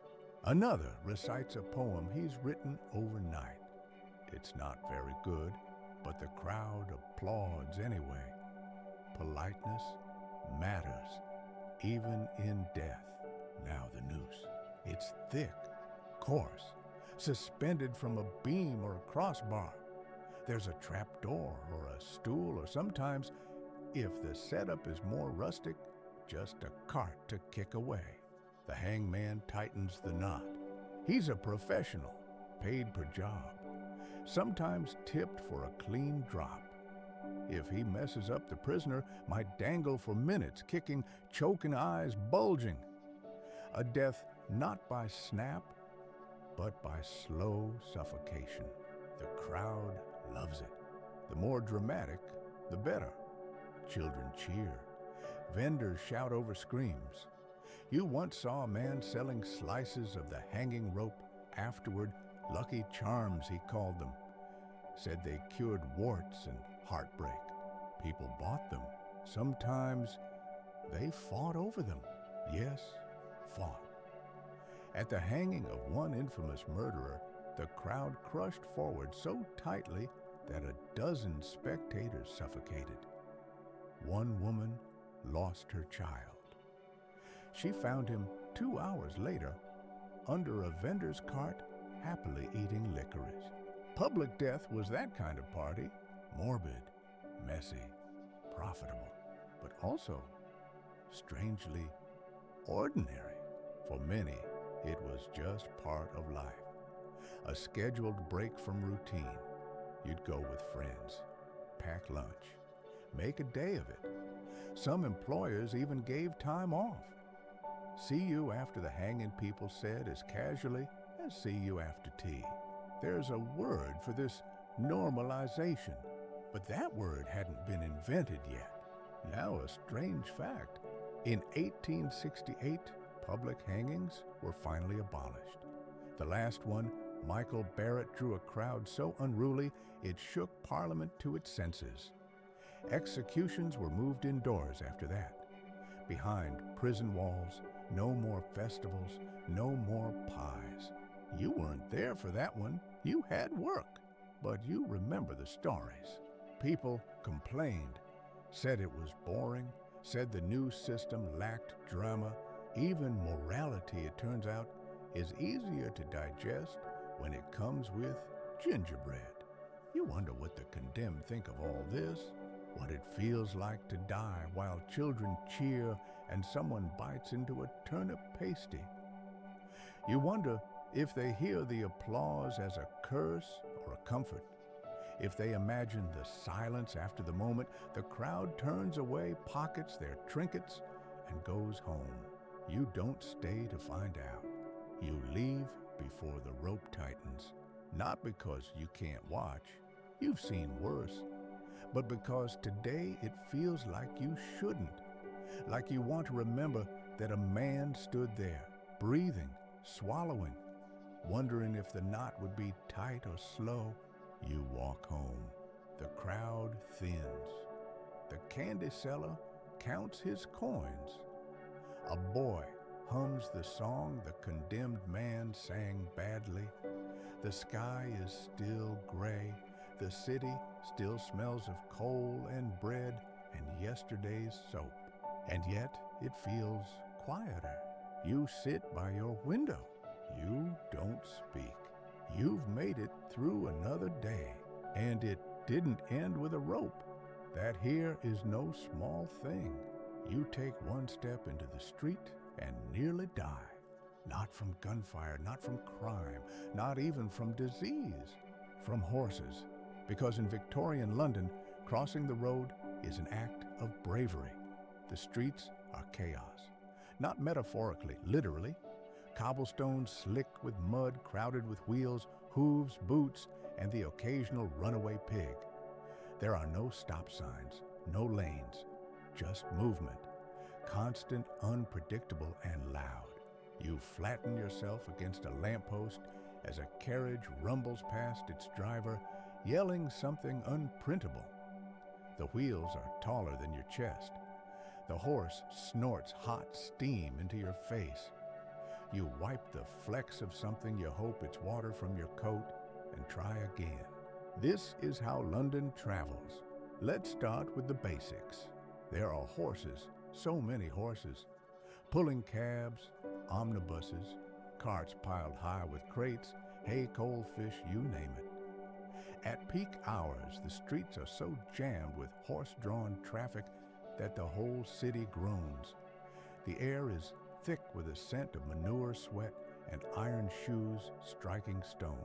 Some say it smells like industry. Others say it just smells. You're used to it now. You step over piles without looking down.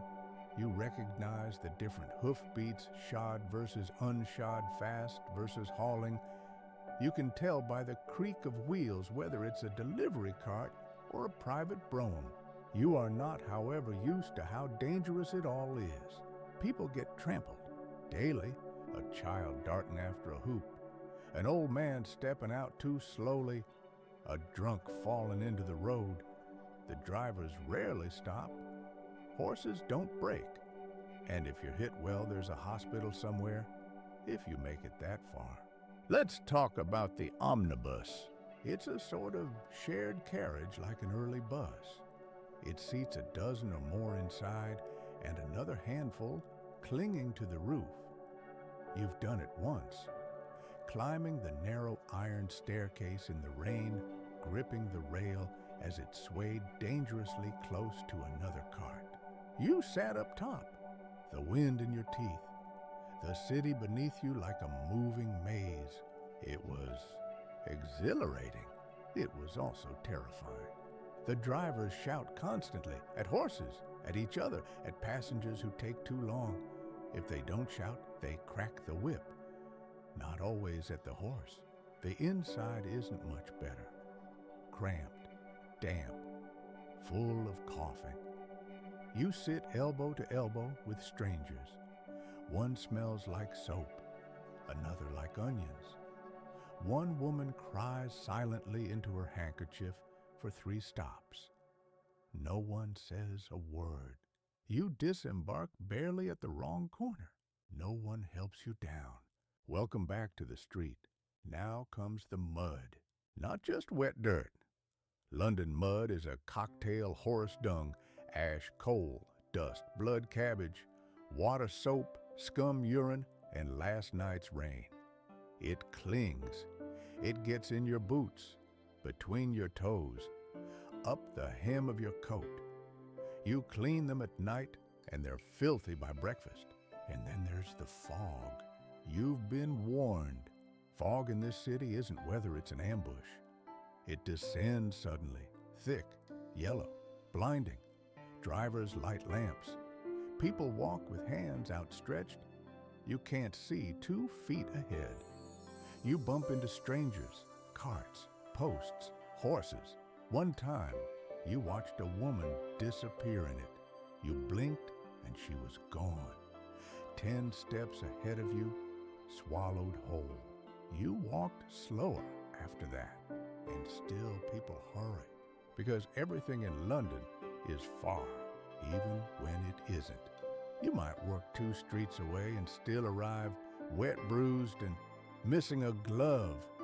You once knew a man who lived across the bridge and said it added 5 years to his life because he couldn't afford to go anywhere else. There are footbridges, of course. Some are free, some charge a toll.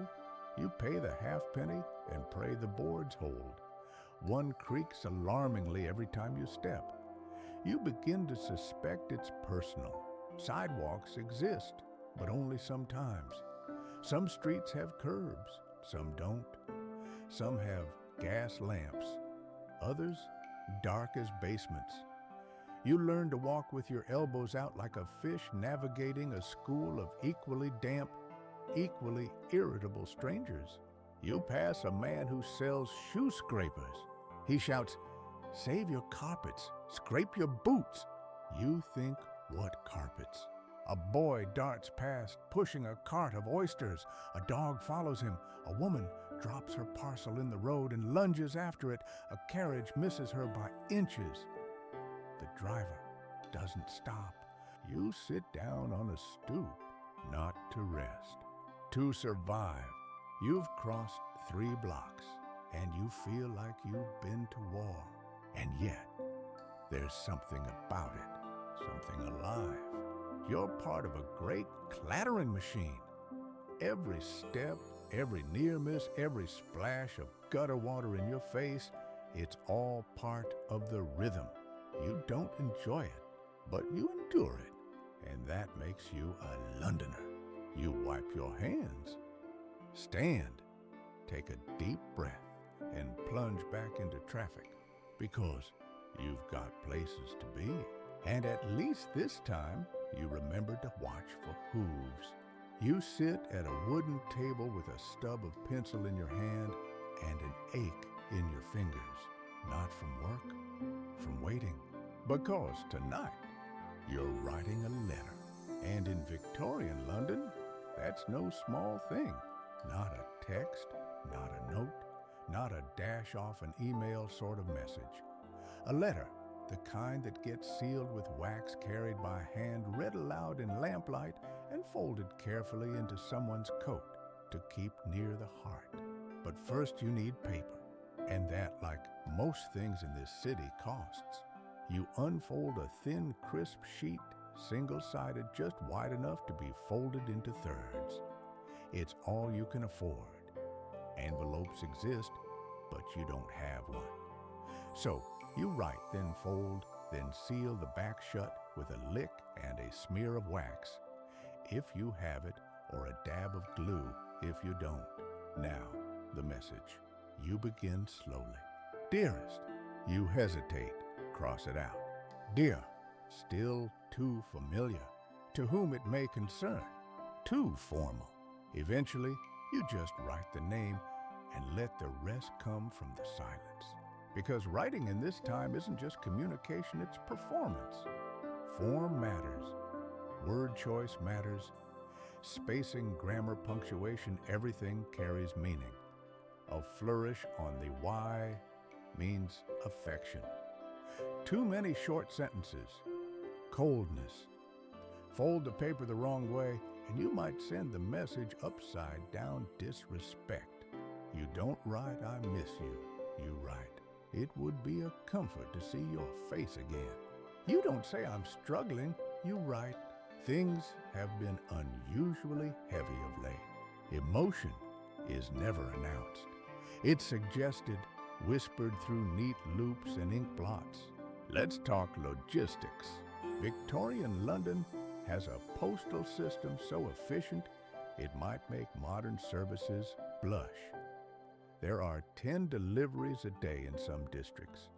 You could send a letter in the morning and get a reply by tea time.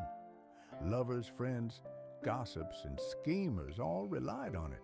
The red pillar box becomes your confessional. You drop your folded sheet in with a small prayer. 3 farthings if you prepay. Double if the recipient must. And yes, the recipient could be charged. Imagine receiving a love letter and having to pay to read it. Some call it romantic. Others call it inconvenient. Now consider, many people were illiterate, so letters were read aloud, at home, in factories, in fields, sometimes by strangers, which means every word you write might have an audience. So you write carefully. You've heard stories of proposals written entirely in code, of breakups that took 3 drafts, of confessions burned before being posted. A letter carries more than ink. It carries risk and joy. Because letters also mean news. A brother arrived safely in Portsmouth. A cousin named her child after you. A job awaits in Manchester. A gift is enclosed. It's always tea. Letters are time capsules, emotions pinned like insects in envelopes. You once read one from a soldier. It smelled like mud and tobacco. The pages were smudged with fingerprints too large for the envelope. His words were simple, but your hands shook reading them, not from fear, from connection. That's the thing about letters, they reach. Across alleys, across oceans, across silence. Back at your table, you sign your name. You blow gently to dry the ink. You fold it tight. You address the back in your best penmanship, praying the postman can read it. You walk it to the box yourself. It's chilly out. The fog is beginning to descend. You pass the baker's stall closed now. A woman sweeps her stoop.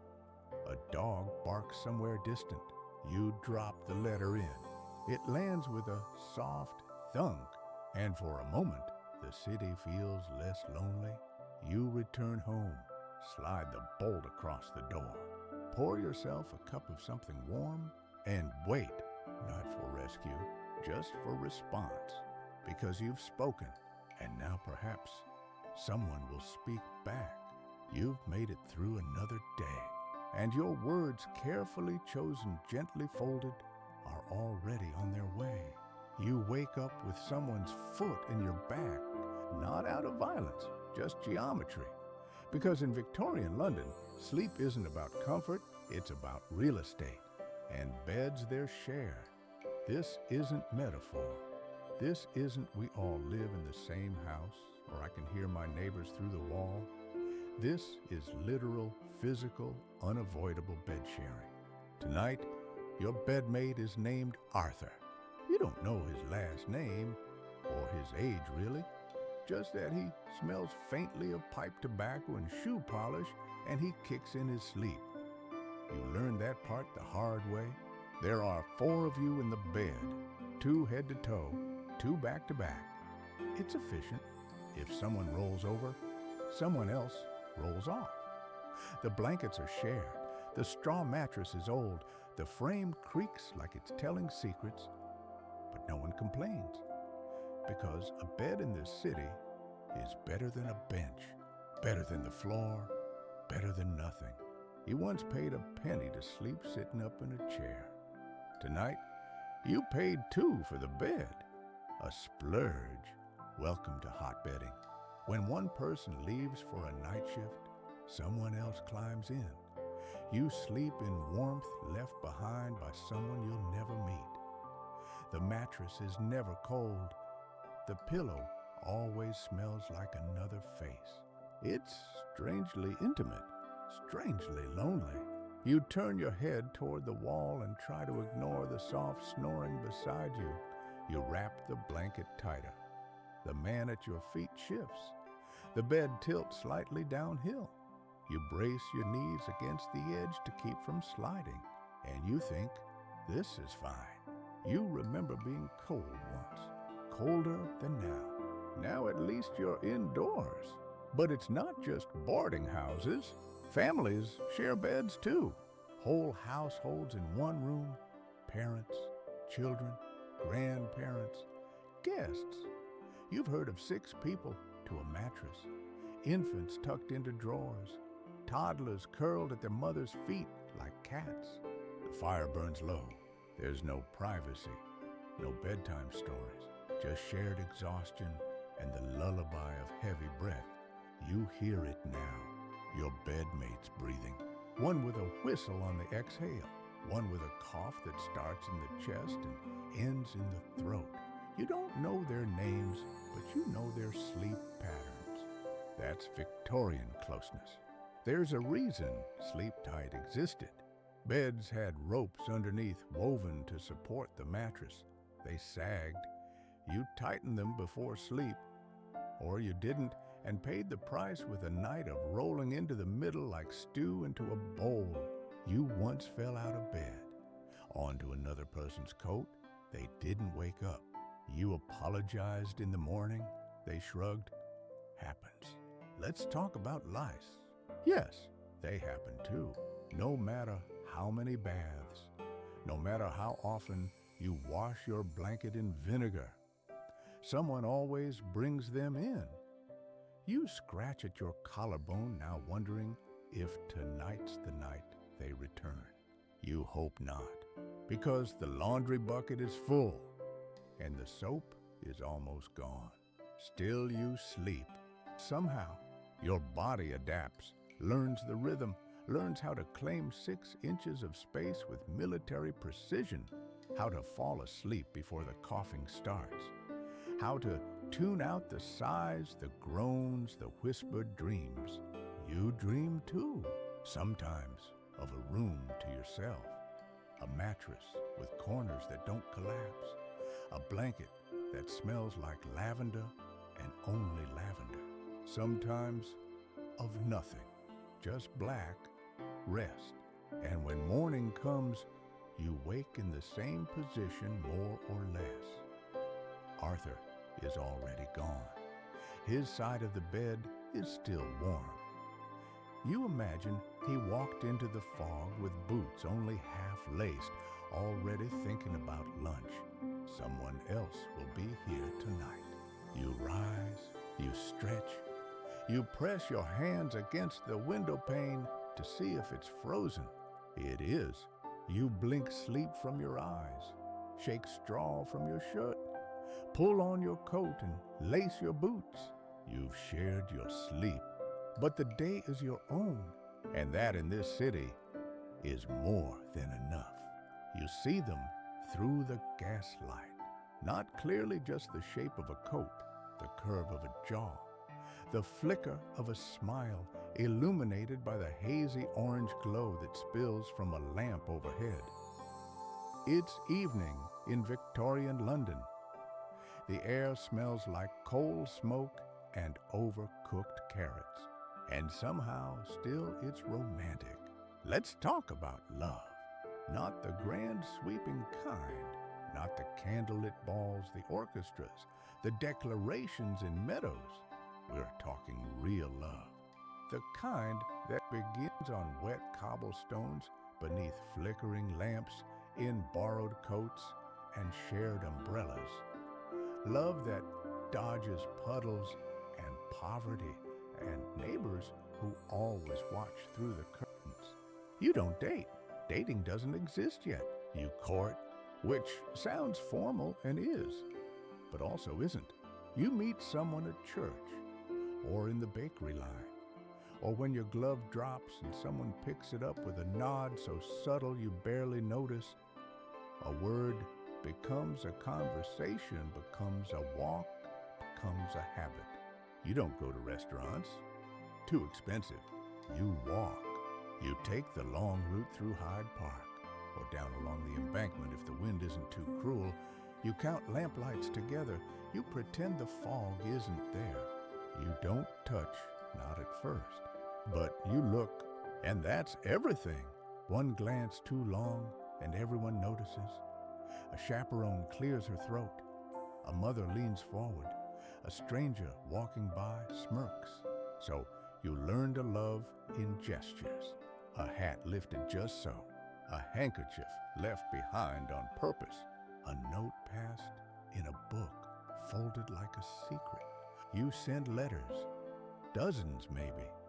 Handwritten, sealed, carefully phrased to sound neither too cold nor too bold. Every comma is calculated.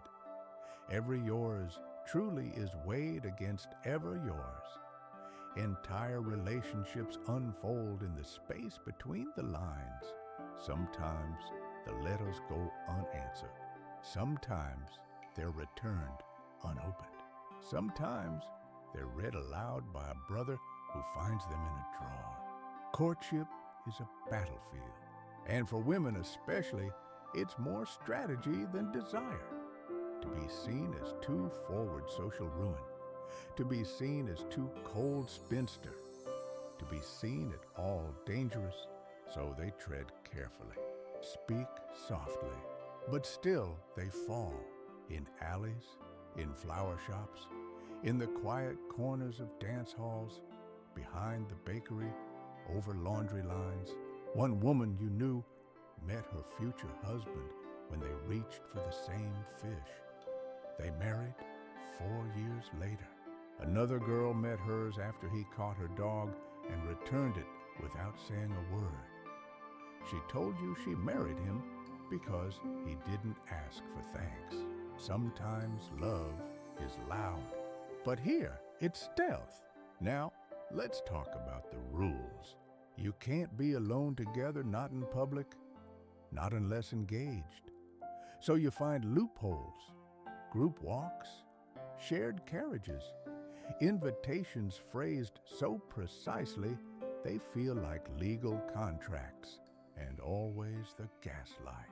Gaslight is moody, warm, flickering. It flatters everyone.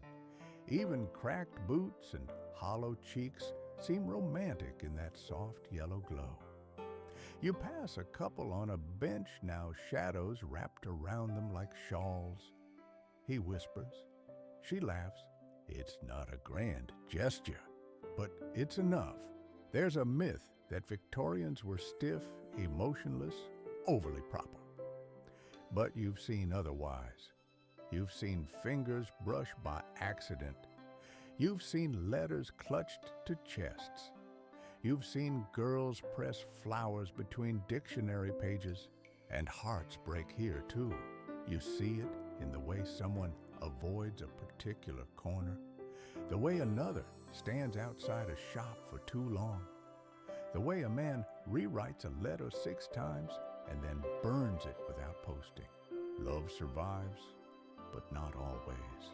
Sometimes it ends in silence, sometimes in tragedy, sometimes in a quiet mutual nod across a street years later.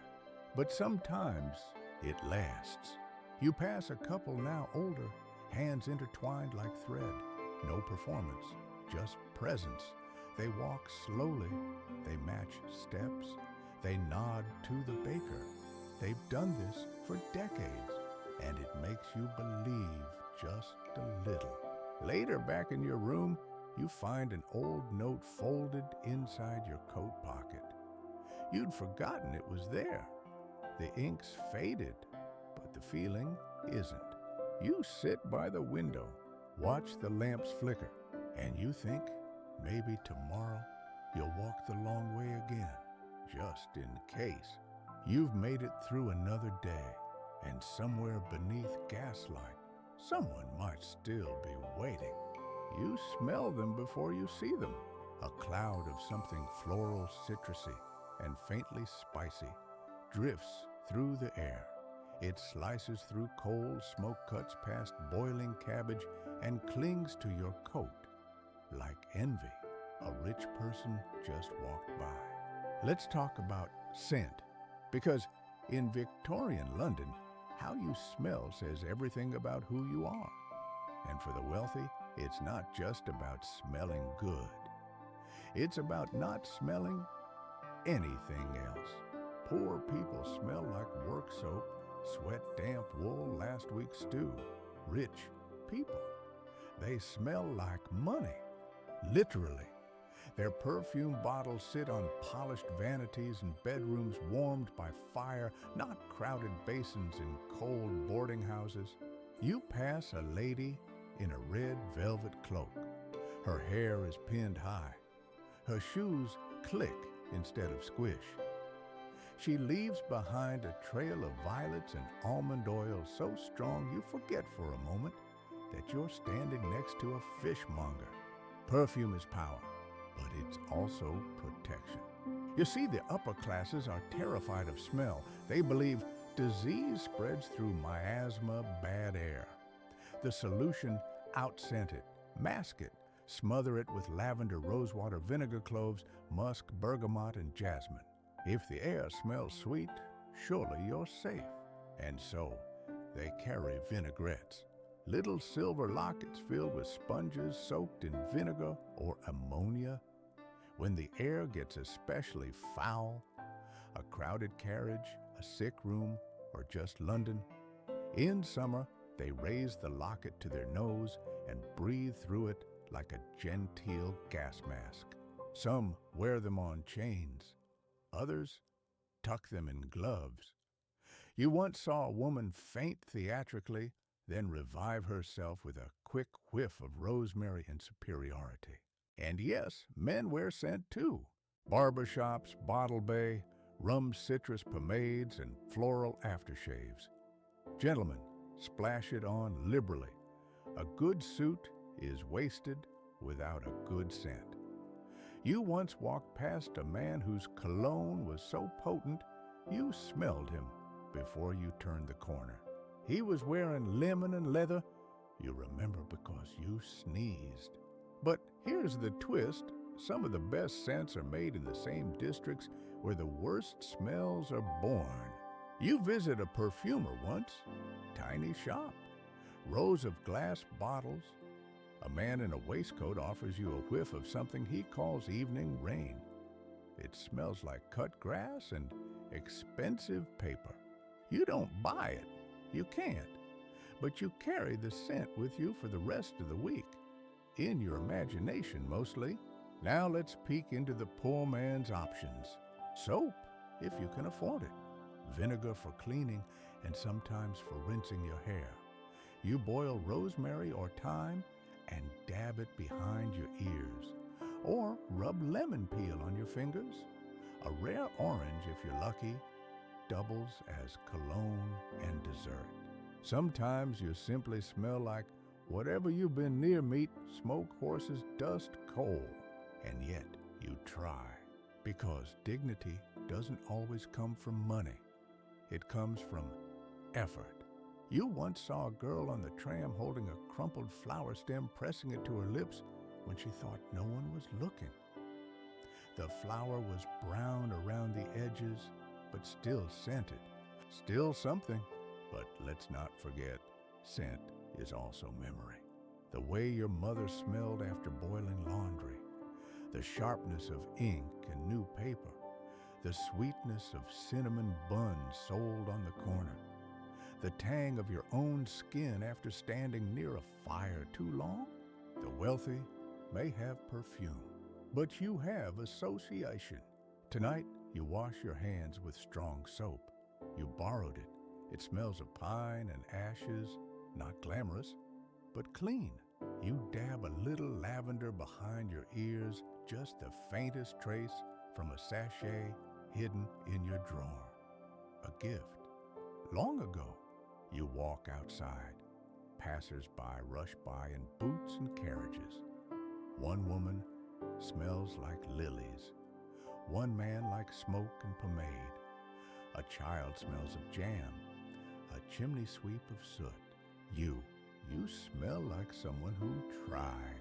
And in this city, that's almost the same as triumph. You've made it through another day, and your presence, however faint still, lingers.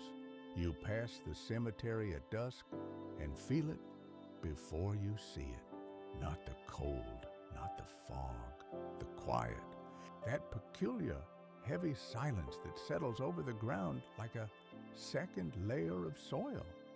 But it's not peace, it's watchfulness. The dead are still.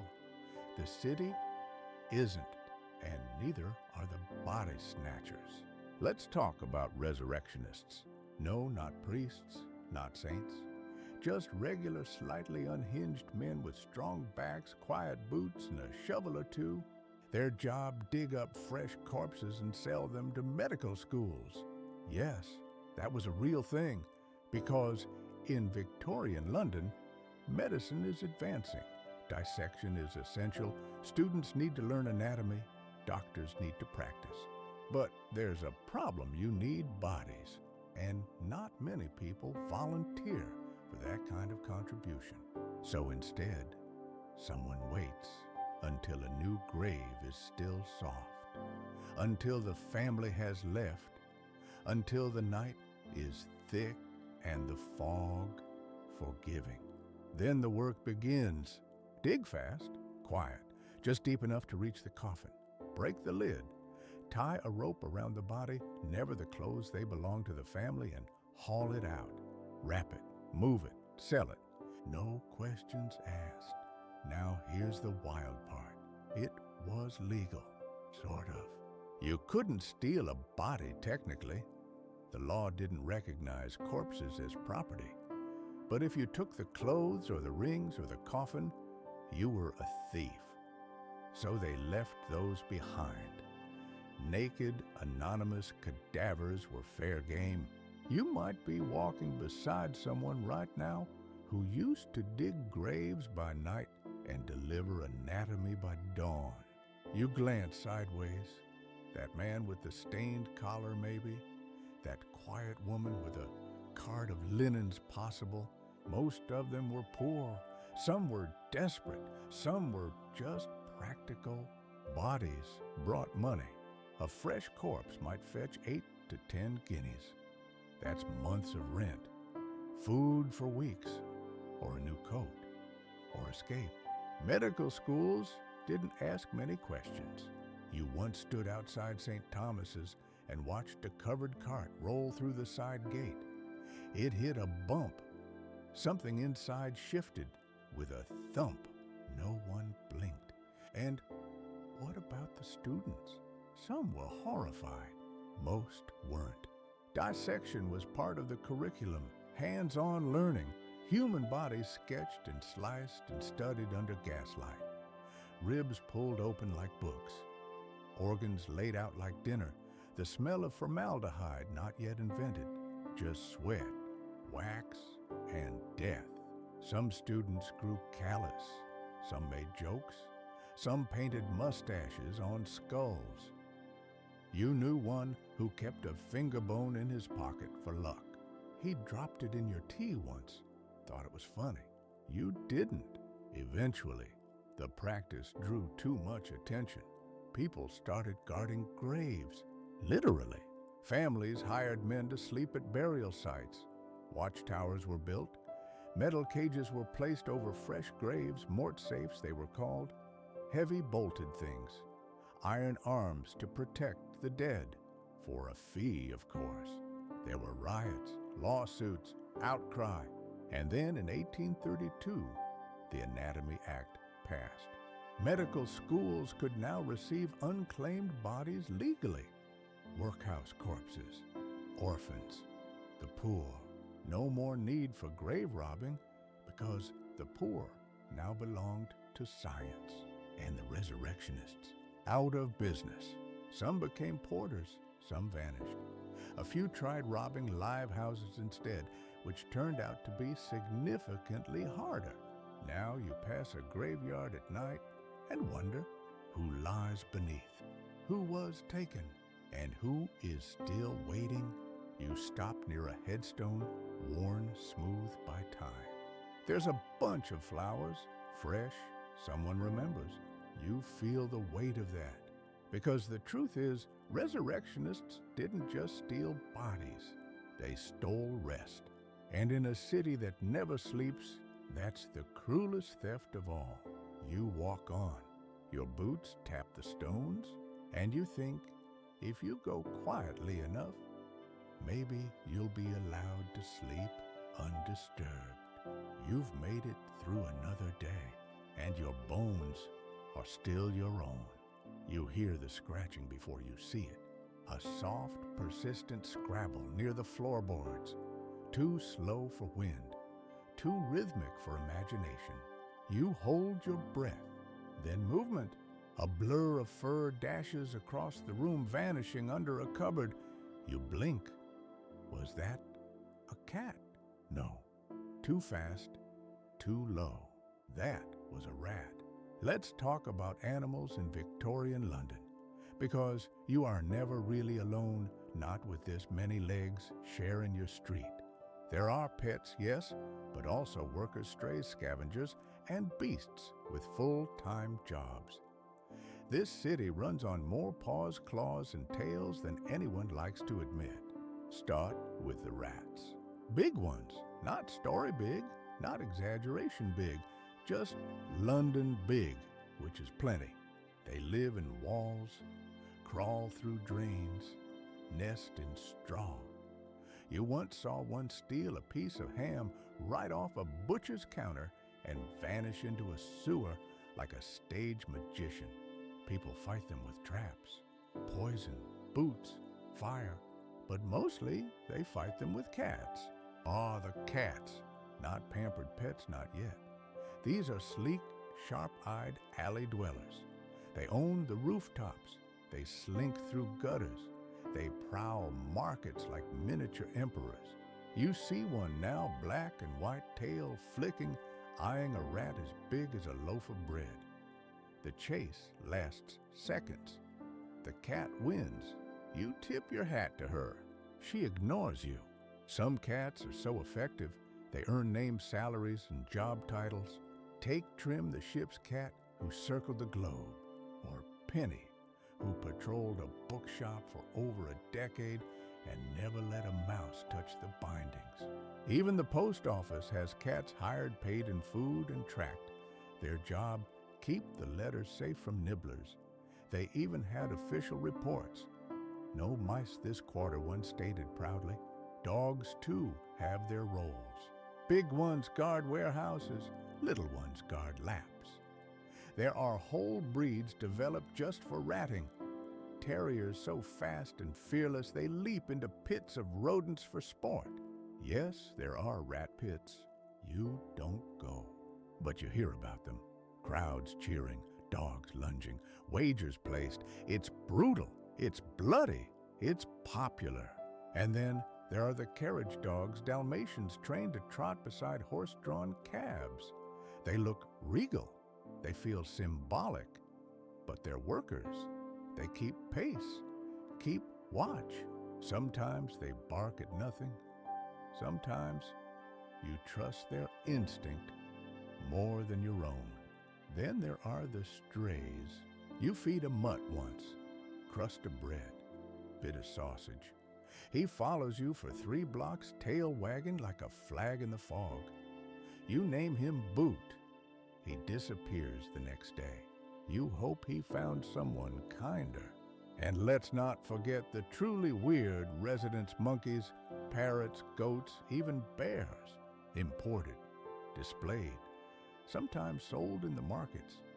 You once saw a man walk a pig on a string. Another had a goose with a ribbon around its neck. You didn't ask. And what about horses? Everywhere. They pull cabs, carts, hearses. They slip in the mud, they drop in the street. And when they do, it takes half a dozen men and another horse just to haul the body away. They wear blinders to block the chaos. You envy them. But back to rats. They're clever. They adapt. One night, you hear a soft plop in your cupboard. You open it. 2 eyes stare back. The rat doesn't run. It waits, gauges you. You close the door. Decide you weren't that hungry anyway. So, you live among the animals. Some you name, some you curse, some you admire in quiet, reluctant awe. You learn their patterns. You share your crumbs. You avoid corners where the shadows move wrong. And through it all, you understand. This city isn't just made of brick and bone. It's fur and fang and paw and claw. It breathes, it scurries, it survives, just like you. You've made it through another day. And tonight, you sleep not alone, but among companions. Even if some have tails, you step into the shop and the scent hits you, warm soap, sharp steel, and something that might be bay rum, or might be whatever the last customer coughed into the towel. Welcome to the barber's chair. In Victorian London, this is more than a haircut. It's a ritual. It's a risk. It's a blood sport. Let's talk about grooming. Because whether you're a chimney sweep or a solicitor, you need to look clean, or at least trimmed. Scruff is fine, scruff is fashionable, but neglect, that's social decay. So, you come here, to the narrow storefront wedged between the pie seller and the pawnbroker. The sign swings on squeaky hinges. Inside one chair, a mirror cracked at the corner, a shelf lined with tools that look suspiciously like surgical instruments. Because once upon a time, they were. Yes, your barber is more than a barber. He's a surgeon's cousin, a tooth puller, a bloodletter, an ingrown toenail extractor, an amateur psychiatrist with a straight razor and a strong opinion about your scalp. In fact, the famous red and white pole, that's a symbol of blood and bandages, a leftover from the days when a shave could slide into minor surgery. But today, you just want to trim. You sit The chair leans back more than expected. The barber smiles. He's missing 2 teeth. He ties a rag around your neck with a knot that feels mildly threatening. Then he lifts the blade. It's not a clipper, not scissors. It's a long folded piece of steel honed on leather and whispered over like a weapon. He pulls it taut across a strop. What? What? You hold still. There's no small talk, just concentration. The kind that comes from years of learning how not to slit throats by accident. He lathers your cheeks with a brush that tickles and itches and smells like something halfway between almonds and turpentine. Then, with one steady hand, he begins. The first stroke is always the worst. Cold metal, warm skin, the hiss of hair being removed at the root. He wipes the blade on a towel with one swift flick and leans in again. You pray you didn't twitch. In the next chair, a second man gets a haircut so precise it borders on geometry. The barber trims each strand with almost priestly care.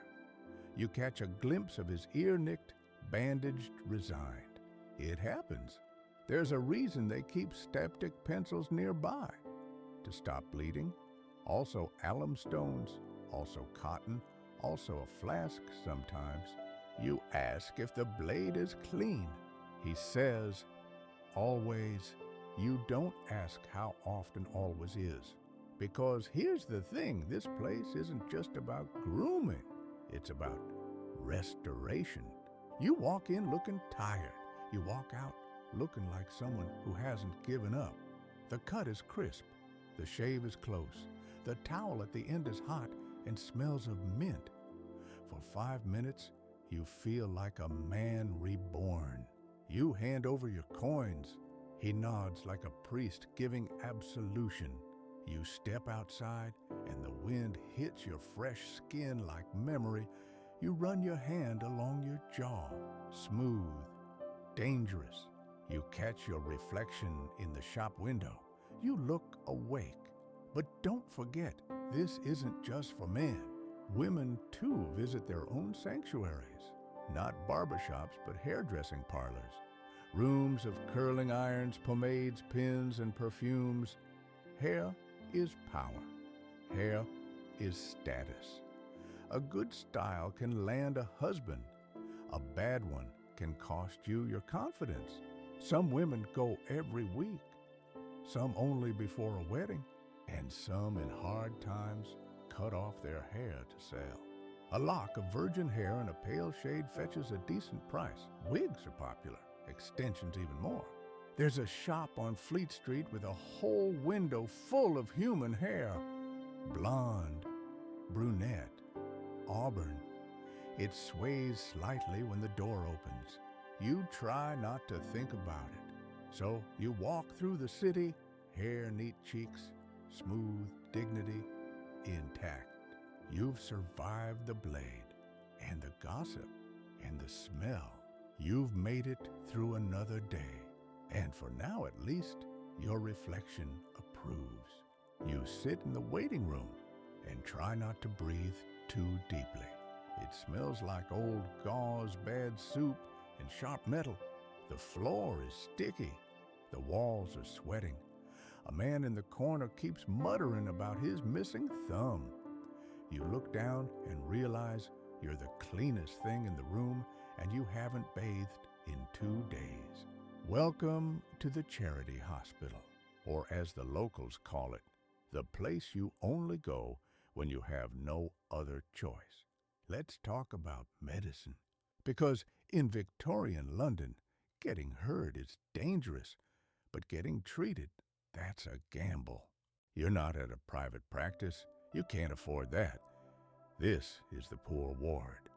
A converted church or schoolroom or basement with bad lighting and worse records. There are too many patients, not enough beds. Too many coughs, not enough cures. And so, you wait. You sit with your arm pressed against your ribs, hoping it's just bruised and not broken. A nurse walks by. She looks about 14 and has the steady hands of someone who stitched more skin than she's written letters. A man beside you coughs something wet. You slide a little further away. Finally, someone calls your name wrongly. They say Jameson. You say Jameson. They shrug. Close enough. You're taken to the back. Not a room, just a curtain. Beyond it, a woman is screaming. Beyond that, someone is being sick. Beyond that, a baby is crying. You sit on a cold wooden bench. A doctor appears. He's wearing a stained coat and a look that says, "I slept on a bench last night." He says, "Where does it hurt?" You point. He pokes. You wince. He nods. Then he wraps your ribs with a bandage that smells like vinegar and looks like it's been used before. Maybe twice. Maybe 10 times. You don't ask. You get a small tin of laudanum for the pain. You're told to rest. You're not told where or how or who'll help you eat if you can't work. But here's the thing, the doctor, he's not cruel, just exhausted. He sees 50 of you a day, sometimes 100. He loses more than he saves, and still he shows up. Now let's talk about the nurses. They are legends. Some trained under Nightingale. Some were pressed into duty when their husbands died. Some are here because they believe in service. Some are here because it's the only job available to women that doesn't involve cleaning chamber pots. They move fast. They don't flinch. They've seen limbs hacked off in real time. They've carried blood buckets. They've held dying men's hands and whispered stories they didn't believe just to ease someone's passing. And if you're lucky, one of them wraps your ribs with clean cloth and tells you gently not to sneeze. But most aren't lucky. There are no antibiotics, no sterile tools, no understanding of germs, at least not fully. Some doctors wash their hands now. Most don't. Some believe in bad air, others in imbalanced humors. You saw a man treated for a head wound by having a hole drilled in his skull to let the pressure escape. He lived somehow, but many don't. Hospitals are full of people who came in for a cough and left in a box, which is why some people still go to barbers or bone setters or herbalists, why some trust old women with jars of grease more than men with diplomas. And who's to say they're wrong? Still you endure. You clutch your side and stagger home. The bandage itches. The laudanum makes the room tilt, but you're alive. That's the best review most patients ever give. You make it up the stairs to your room, collapse onto the bed. Let the pain settle like an old friend who overstayed his welcome. And in the stillness, you wonder, will it get worse before it gets better? Will it ever get better at all? But sleep finds you eventually, not because you feel safe, because you're just that tired. You've made it through another day. And in this city, survival is a treatment all its own. The water is rising again. You step outside and your boot sinks with a schluck into something that is not quite water and not quite mud. It smells like rotten onions, wet wool, and old milk. It's raining, yes, but in Victorian London, rain doesn't just mean puddles. It means floods. And flooding doesn't just mean water. It means sewage. Let's talk about the great stink. Because you live in a city that grew too fast and built too poorly. Streets twist, houses lean, drains clog, and the River Thames, the city's proud backbone, is also its largest open sewer. When it rains, the gutters overflow. When it rains hard, the toilets do too. And when it rains for days, the entire street becomes a swamp of human error. You try not to breathe through your nose. Your neighbor is outside with a broom pushing water away from her doorstep like it's a flock of stubborn chickens. It doesn't work. It never works. The drains are full. The culverts are older than memory. And beneath your feet, the sewer system, if you can call it that, is moaning. Here's the strange thing: for most of your life, no one's really dealt with it. The city just smells. You grew up believing the stink was normal, that all rivers smelled like soup left in the sun. Then came 1858, the year the heat turned the Thames into a weapon. The stench rose so strong that Parliament fled their own building. Curtains were soaked in chloride of lime. Windows were draped with vinegar-soaked towels. Debates were held with handkerchiefs pressed to noses. Even the politicians couldn't ignore it anymore. That was the year of the Great Stink. But it was also the beginning of something better. Enter Joseph Basil Gett. Yes, that's a real name. An engineer, a planner, a man who looked at a map of London and saw not just roads and buildings, but a future where people didn't have to wade through filth to buy bread. He built a new sewer system, miles of underground tunnels, brick-lined, massive, sloped just right. It was a masterpiece. But here's the catch. While the system was being built, the old one still functioned, which is to say, it didn't. You've seen the effects. Toilets that bubble ominously, chamber pots tossed from windows with warning, though not always in time, streets where the smell is so thick it sticks to your coat like smoke. You used a public toilet once. It was a wooden shed near the market. You stepped in, regretted it instantly, and stepped right back out. Dignity be damned. It cost a halfpenny and 4 hours of your life in trauma. Most people go where they can, behind doors, into buckets, into the river. Some pay a night soil man to collect their waste. You've seen them lantern-swinging boots coated in things better left unnamed. Some too poor to pay, just wait for the rain.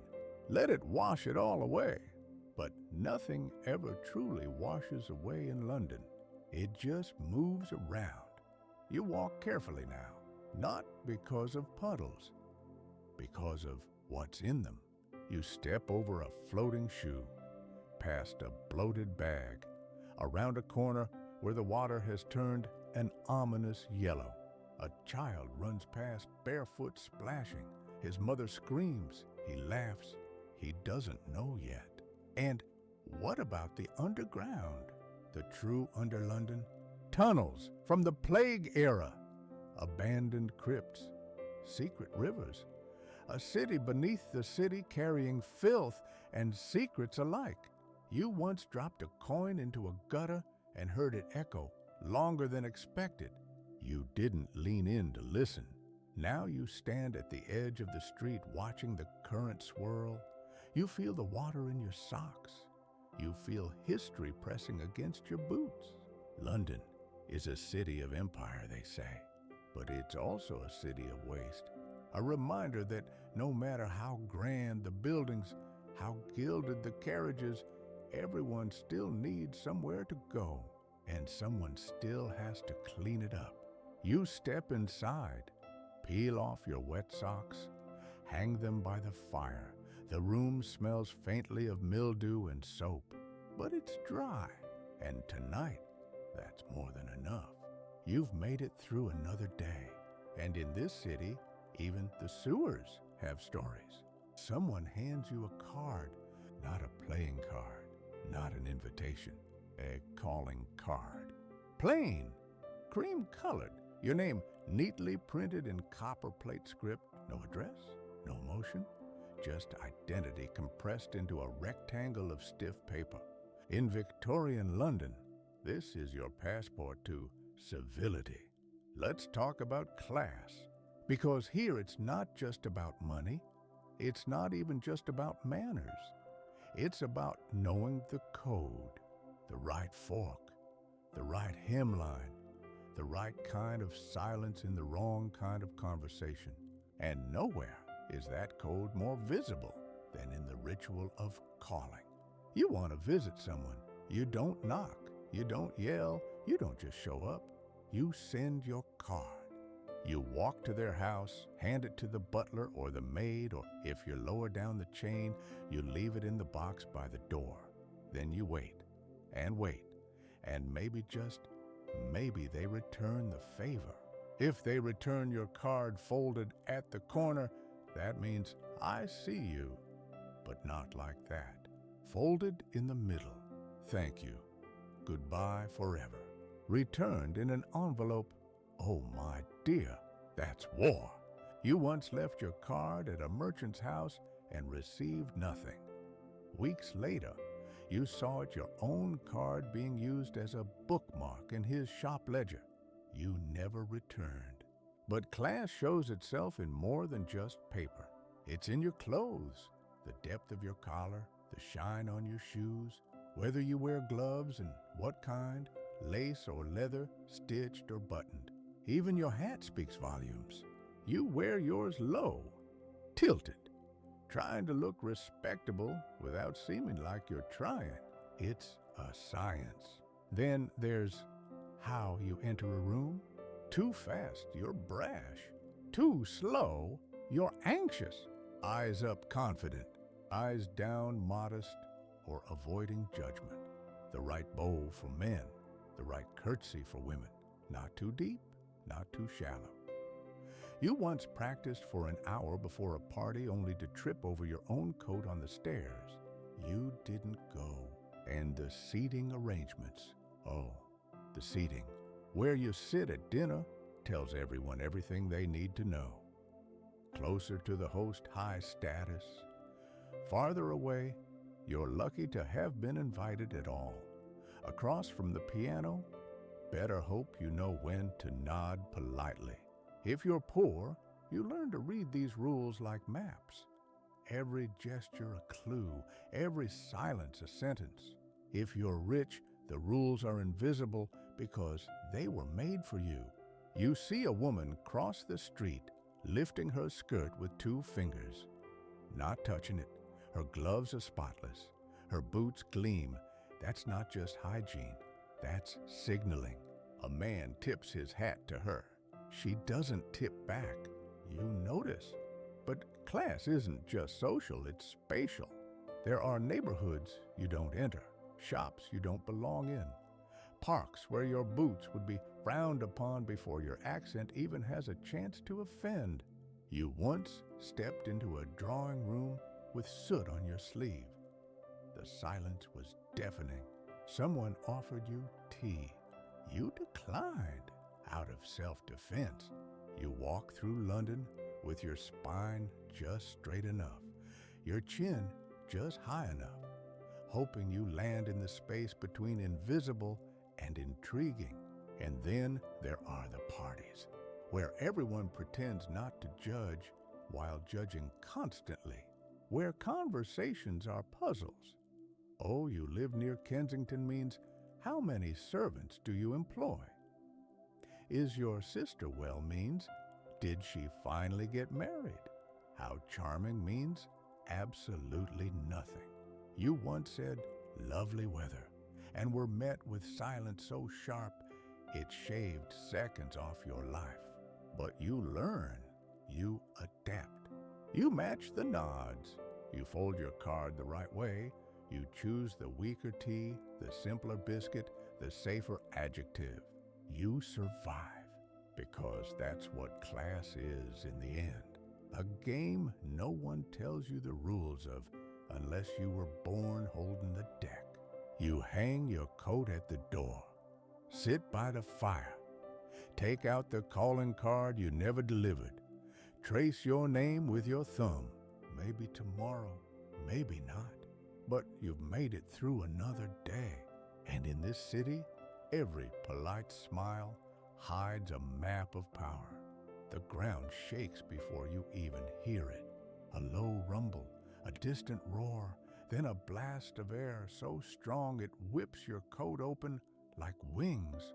And then it arrives, a train. Steel smoke speed and sound. You step back on instinct. Everyone does. The older woman beside you clutches her hat. A boy lets out a laugh that sounds more like a scream. Welcome to the railway age. Let's talk about Victorian transport and how it changed everything terrifyingly fast. Once London moved at the speed of hooves and boots. A man on a horse could win a race. A letter could take 3 days to reach the next town. Now, a train can get you from Paddington to Bristol in under 2 hours. And it terrifies you because no one was meant to go this fast. People used to say that if you traveled faster than 30 miles per hour, your organs would liquefy.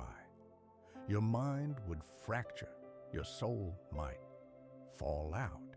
But here you are, standing in a tunnel, staring at a beast of iron and steam. It's the Underground Railway, a marvel and a monster, the world's first of its kind. The air smells of soot and damp earth. Lanterns flicker on blackened walls. You swear the shadows here move differently. The station is a cavern of brick arches and flickering gaslights. People file on board quickly, nervously, like entering a place that might vanish if they look back. You follow. Inside, it's wood and leather. Benches bolted down, windows smudged with condensation. The ceiling drips. It always drips. Someone sneezes. You nod politely, though no one sees you. Then it starts to move. The acceleration is not gentle. You lurch. Grab the seat. Feel the weight of progress shove you forward. And then it flies. You are underground, moving through darkness. Faster than a horse could gallop. Faster than sound, it feels like. And no one screams anymore. That was only in the early years, back when some passengers clutched their chests, when newspapers warned of tunnel madness, when mothers wouldn't bring their children and clergymen debated whether it was an affront to God. But now people commute. Now this is normal, almost. You pass another train, a blur of lamps and faces like ghosts blinking in and out of existence. You wonder, what do you look like from the outside? A blur, a shadow, a sign that the future is happening, ready or not. And above you, the streets change too. Omnibuses roll by. Horse trams clatter. There's talk of electrics, of lights powered by wires, of moving stairs. A man showed you a sketch, once said, "One day we'll ride them up from the underground without lifting a foot." You laughed then. Now you're not so sure. You reach your stop. The train hisses. Doors open with a shove. You step onto the platform dazed. The platform is slick. Your breath hangs in the air. People push past eyes, down legs, practiced. It's modern. It's efficient. It's slightly terrifying. Outside, the sky is still gray, but it's a different gray than before. One filled with smoke from factories, ash from chimneys, and promise, perhaps. You walk the streets thinking of the tunnel below, of what it means, that you live in a time where you can descend into the earth, cross miles in minutes, and rise again like nothing happened, that you can escape, that you can chase time. That time might be chasing you. You pause. Let a carriage pass. The horse's hooves echo like punctuation. And then you walk on. You've made it through another day. And in this city, the future doesn't wait. It arrives with a whistle and a gust of steam. The city is quieter now, not silent. London is never silent, but muffled, like someone has drawn a thick wool blanket over the rooftops. You step outside into fog, thick swirling yellow-gray fog, the kind that clings to your eyelashes, that makes gas lamps glow like haunted eyes, that taste faintly of coal dust and old secrets. This is not a weather event. This is London's final costume, its most famous mask. Victorian fog. You pull your coat tighter and walk slowly. The air is still. Even footsteps feel quieter here, as if the sound gets lost before it can fully echo. Let's talk about how it ends. Not just the day, but the whole story. Because through the soot and the soot-covered manners, the cholera and the lace gloves, the handshakes and the horse-drawn horrors, some things did change, and many didn't. You pass a street where someone plays violin, a simple tune, melancholy, not quite in key. It echoes strangely through the mist, becoming something softer than music, heavier than silence. A man walks by and tips his hat. You nod. Two worlds acknowledge each other in passing. You think of everything you've seen here, cobblers and chimney sweeps, dandies and dressmakers, plague carts and pocket watches. You think of the people who didn't make it, and the ones who did barely, of how progress rolls forward like a train in a tunnel, whether anyone's ready or not. You remember your first night in this city long ago, the fear, the awe, the stink. Now it feels almost like home. Not a perfect home, but one where you know where to step when the fog is thick, where you know how to nod at the right people, where you understand the weight of a calling card, where you can smell a thunderstorm in the coal smoke, where survival is its own kind of elegance. You return to your door, climb the stairs quietly, avoiding the one that creaks. You light a candle with hands that have grown steady. There's a knock at the door, soft, polite, hesitant. You open it to no one, only a breeze, only the sound of the city breathing, only the echo of things once heard and now remembered.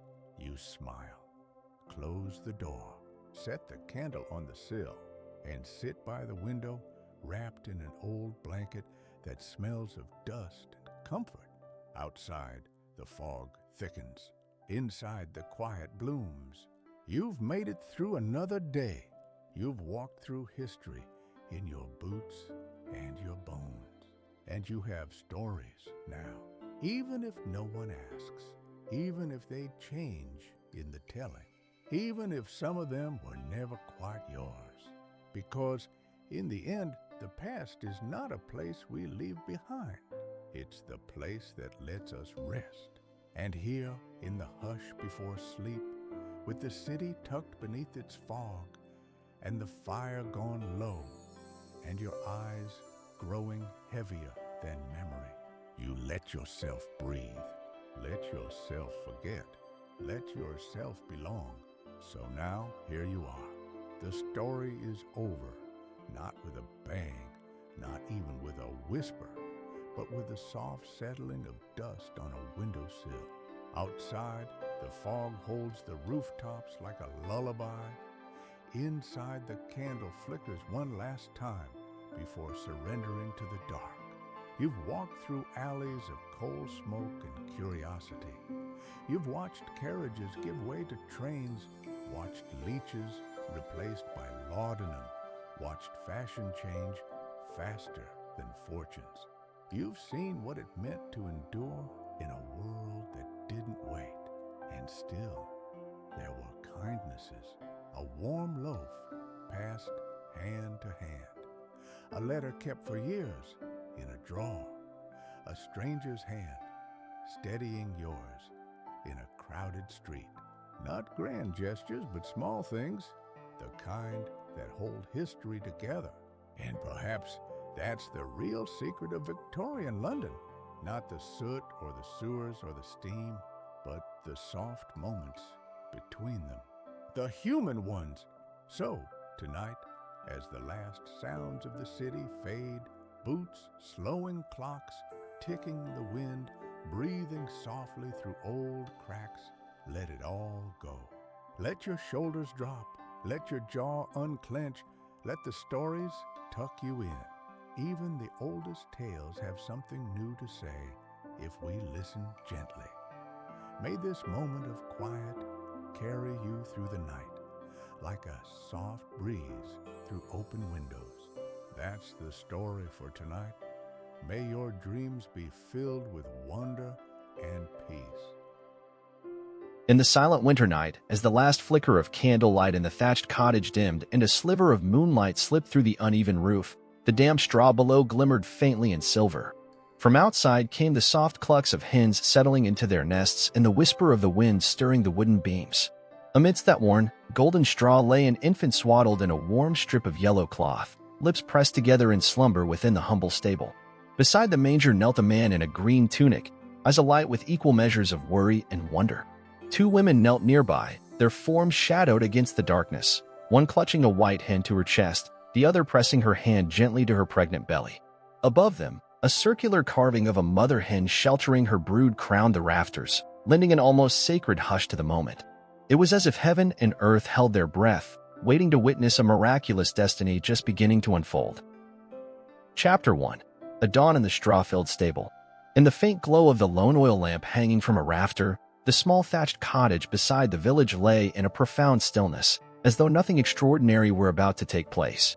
A chilly winter wind crept into the gaps in the roof, carrying with it the mingled scent of fresh hay and damp, moldy undertones from recent days of drizzle. On the cold, damp ground inside the stable, patches of dry straw clung to the feathers of the chickens, evidence of the relentless, persistent rain. Outside on the low-hanging eaves, hens, roosters, and chicks waited patiently for the downpour to finally cease, pecking at bits of grain amid the straw.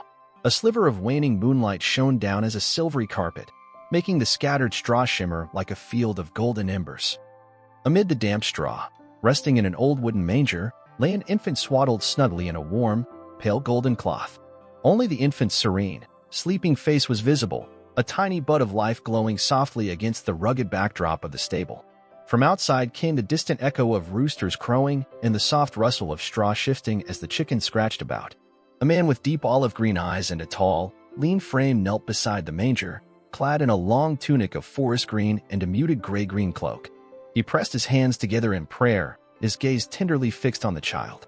Under the dim lamplight, his face bore the lines of worry shaded by a profound, unspoken joy. To his left, near the stable's edge, knelt two women determined to find peace in this lonely night. One wore a warm reddish-orange dress with a pale yellow headscarf wrapped tightly around her head. Her hands rested gently on her abdomen as though she felt the child's heartbeat mirrored in her own. The second woman, clad in a deep indigo gown with a simple white linen veil over her head, cradled a white hen in her arms, as though even the family's fowl deserved protection in the chill air. Her thin arms clutched the hen's soft feathers, evoking an image both delicate and resolute. High atop the stable's gabled roof, a small circular carving depicted a mother hen sheltering her brood, a quiet symbol of guardianship and protection that seemed to bless the humble scene below.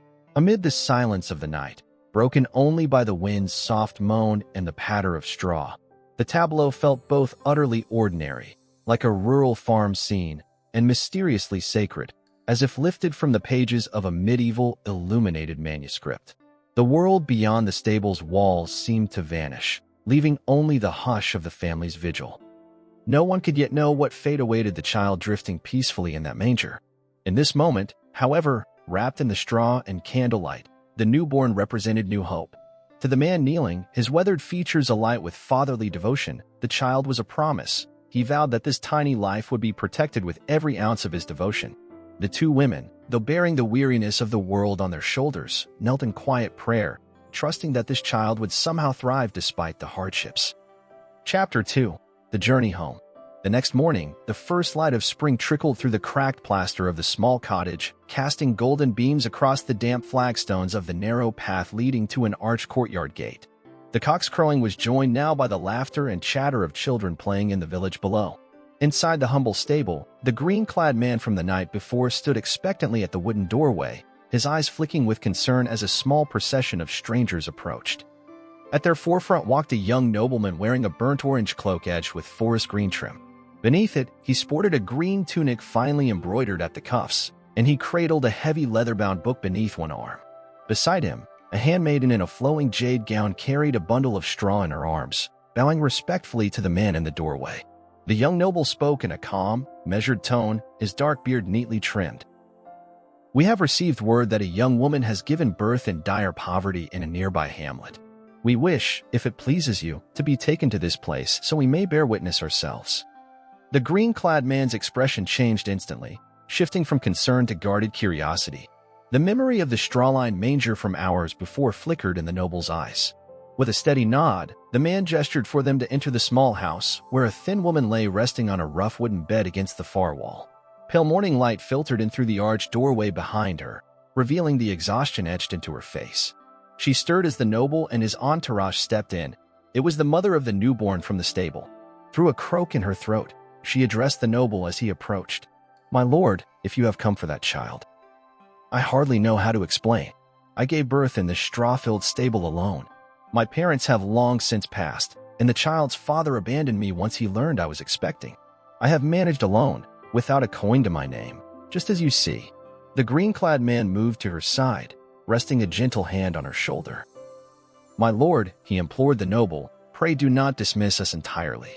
We are but poor folk who have endured hardship and illness. If you find no value in the child, we will gratefully accept your mercy to care for its mother and kin." The young noble gave a half-smile, placing a hand on the mother's quilt. Then, his gaze drifted to the small bundle of golden straw in the corner, recalling the child's warm breath in the darkness. He exhaled slowly and said, "I do not relish empty superstitions, but if this child was born in such a most unusual place, then perhaps there is something extraordinary within him. We will take him to the northern keep. There the wise and learned may confirm whether he bears any divine mark. Until then, attend to his mother and him, and keep them safe." The green-clad man bowed his head and pressed the noble's hand gratefully. "We thank your grace. If the child bears no gift, show us mercy. If so, we trust in your compassion." With that, the noble turned to his handmaiden. "You two go ahead and guide them. I will follow close behind. Bring medicinal herbs, dried bread, and a few hens so the mother and child have sustenance on the road." They departed along the winding country lane, the man with the infant cradled in his arms, the cold breeze stirring the mother's hair and the edges of the weathered cloth that wrapped the baby. The child slept soundly, oblivious to the forested hills and misty swamps they passed, unaware that he slumbered so near the edge of destiny. Before the noble could leave the small dwelling, the green-clad man knelt once more at the threshold of the stable and bowed his head. "Thank you, your grace. May heaven bear witness to our gratitude." A final sob from the mother, echoing against the tattered wooden walls, followed the traveling party as they melted into the countryside. Chapter 3: Discovery at the Mistbound Keep. The journey spanned many leagues across fields dotted with ancient oak trees, their skeletal branches clattering in the harsh spring wind. Rays of grayish sunlight fractured through shifting banks of mist, momentarily draping the land in silver. Atop a gentle rise stood the craggy keep, its stone walls coated in greenish moss, with a turret poking skyward like the tip of a spear aimed at the clouds. Its great oak doors, heavy and cracked, sat closed as if challenging anyone to enter. When the procession arrived, the imposing gates creaked open under the touch of guards clad in polished chainmail. Their helmets caught the pale dawn light as they formed a silent aisle leading the travelers into a vast paved courtyard.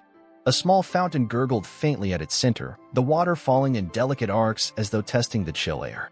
Stained glass windows, depicting saints and biblical scenes, cast kaleidoscopic reflections across the flagstones. Inside the great hall, the noble, now flanked by advisors and officials, stood before a marble dais, the carved dragons and phoenixes on its edges gleaming with an otherworldly sheen. Portraits on the walls recounted epic voyages and holy miracles. One image unmistakably showed a child laid in a manger scene, mirroring the very scene that brought them here.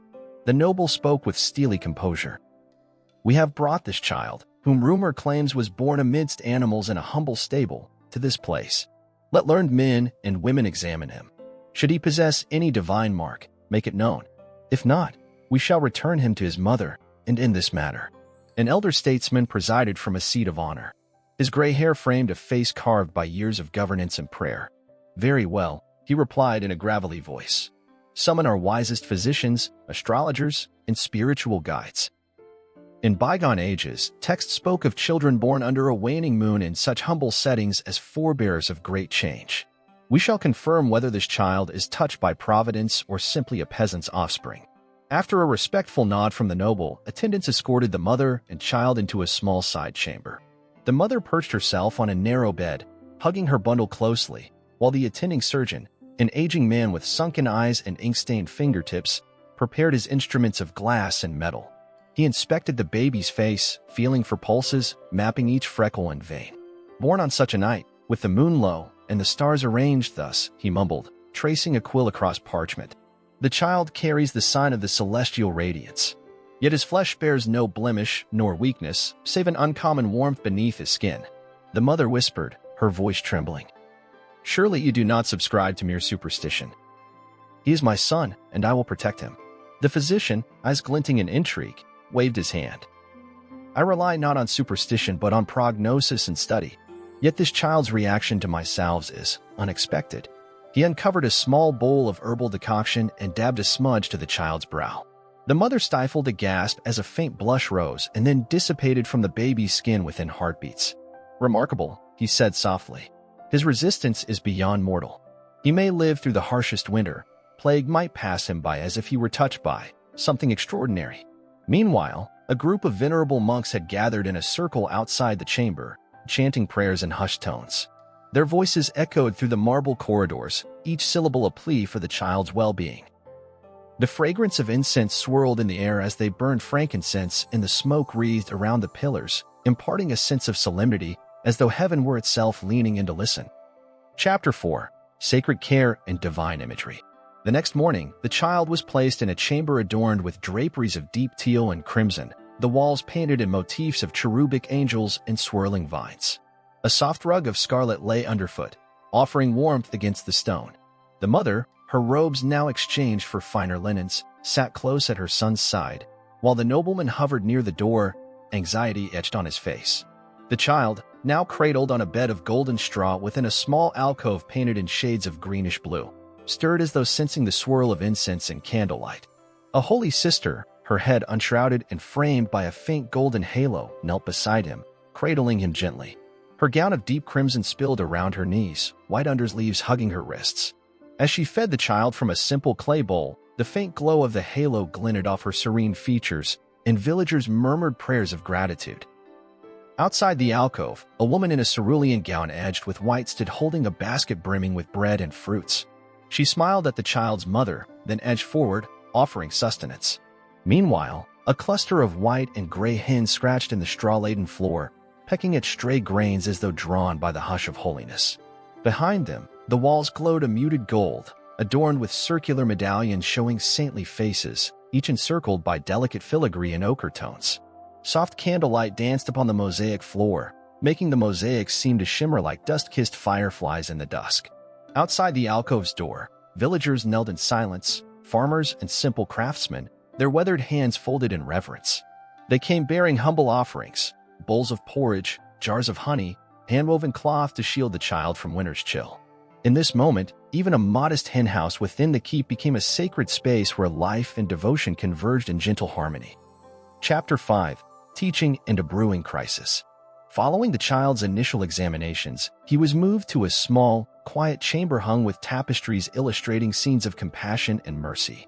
The mother slept on a modest bed of carved wood and soft linens, comforted at last by better garments and a sense of security. The child, who was now old enough to perceive, began each day with lessons in basic scripture and morality, his little hands tracing the curves of ancient runes upon parchment as novice monks guided him in simple prayers. Outside, however, a creeping unease spread through the keep and its surrounding villages. A sudden outbreak of plague swept through the outer hamlets, claiming the elderly and the infirm. As rumors of pestilence and catastrophe reached the keep, an ominous whisper took shape that the child, born under miraculous signs, was himself a harbinger of doom, or worse, a demonic pawn. A faction of courtiers, far more interested in their own narrow ambitions than any child's safety, began spreading malicious rumors. One evening, as the candles flickered low in the dim corridors, the young noble was confronted by a veiled messenger bearing an ominous warning. If that child lives, your influence wanes, your grace. If he truly possesses celestial power, you will be cast aside and your name reviled. The noble's jaw clenched in frustration. He retorted, voice quivering with resolve. I do not wish to harm a child, but if I must protect him at all costs, I will. Such slander has no basis. Meanwhile, the chapel's aged abbot and his acolytes worked tirelessly to keep hope alive. Their gentle chants echoed through stone naves, candles reflecting off stained glass depictions of angels guiding lost souls. The abbot implored the noble. We must guard the boy. These slanders spring from fear and ignorance. Let me lead a procession of prayer and light to shield him. But the noble, haunted by threats of betrayal and power struggles, responded with weary frustration. Every day brings new peril. If I do nothing, conspiracies grow bolder. Save the boy first, then quell the treachery. Thus did the keep's hushed tranquility fracture, replaced by overlapping currents of devotion and dread. Chapter 6. A Night of Desperate Struggle. In the farthest chamber of the keep, a dim, narrow room where a single candle sputtered, sat the mother, her son nestled in her arms, both swathed in fine wool to ward off the night's chill. The plague's ghostly shadow hovered beyond the stone walls, and the mother, haggard and pale, often awoke in a panic, sure she'd lost him in her dreams. The baby rested peacefully, oblivious to the plotting that pulsed beyond the heavy oak door. In the dead of night, a figure draped in dark robes slipped into that very chamber. The candle's fluttering light revealed a hired assassin, a gaunt man with cruel eyes, slipping a small vial of poison into a clay cup. The mother stirred, sensing an intruder.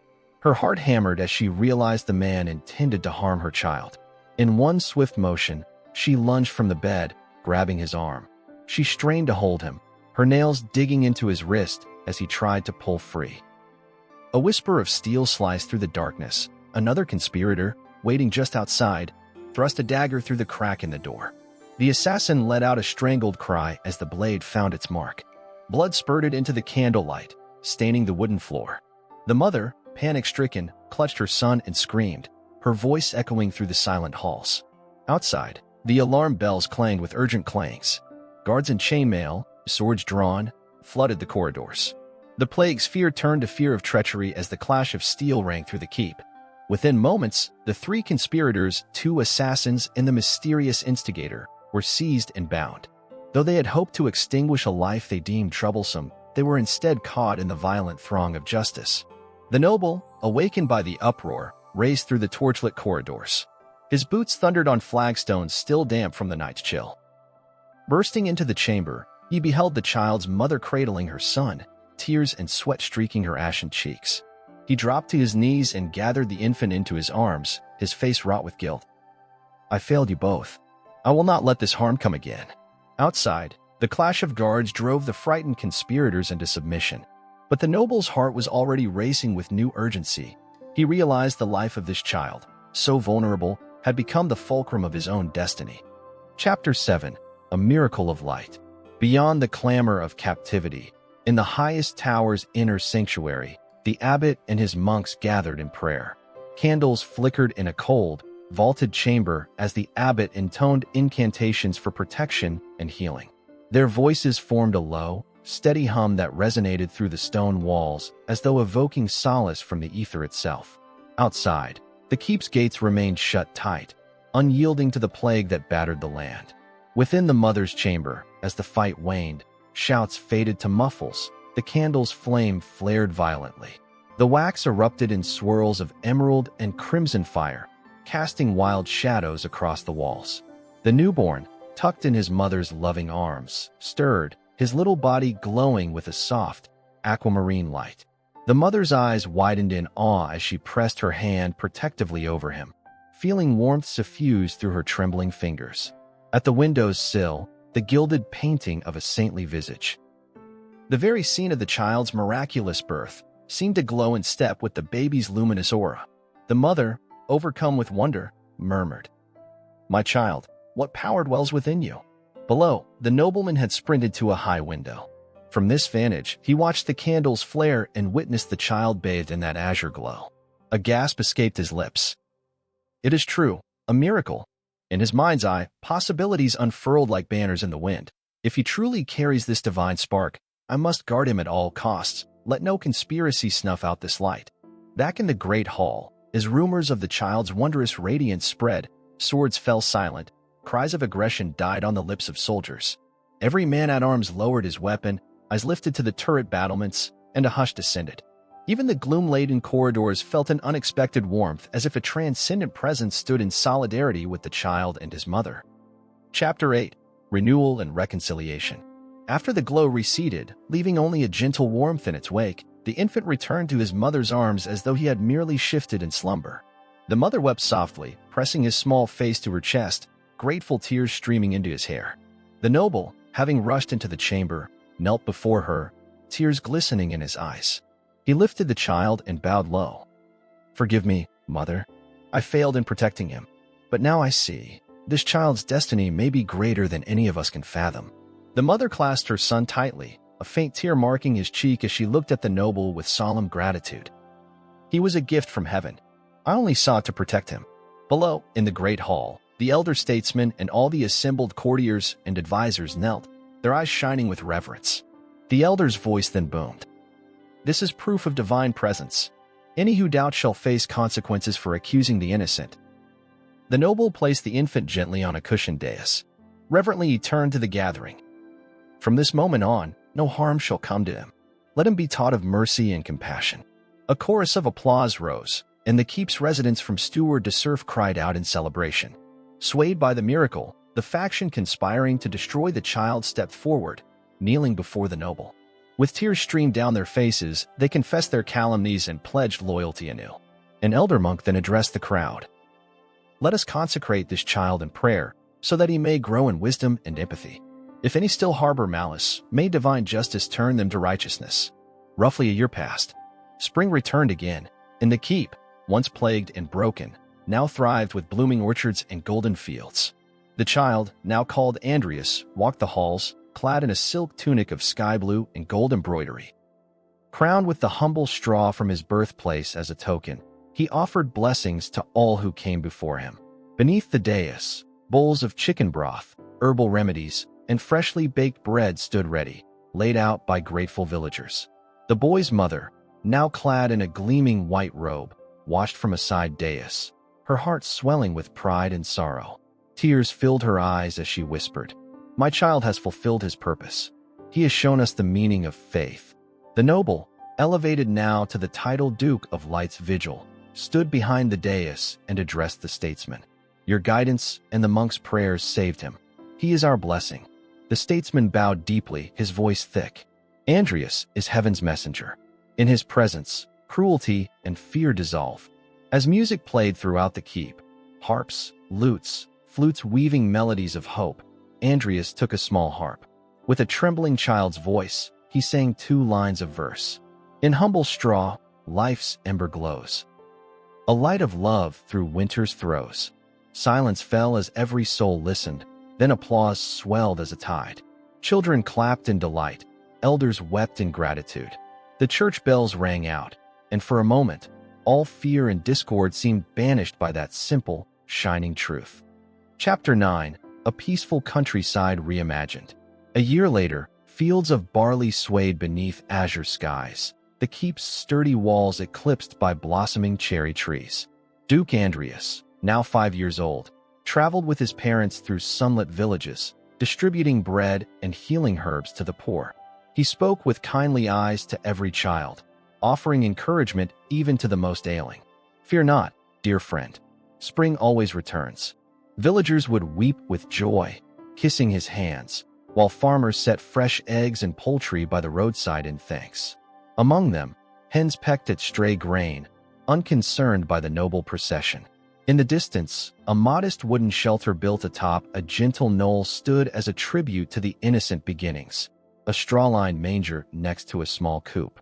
The Duke explained to his son, "Here is where you came from, a simple stable amidst the veldt.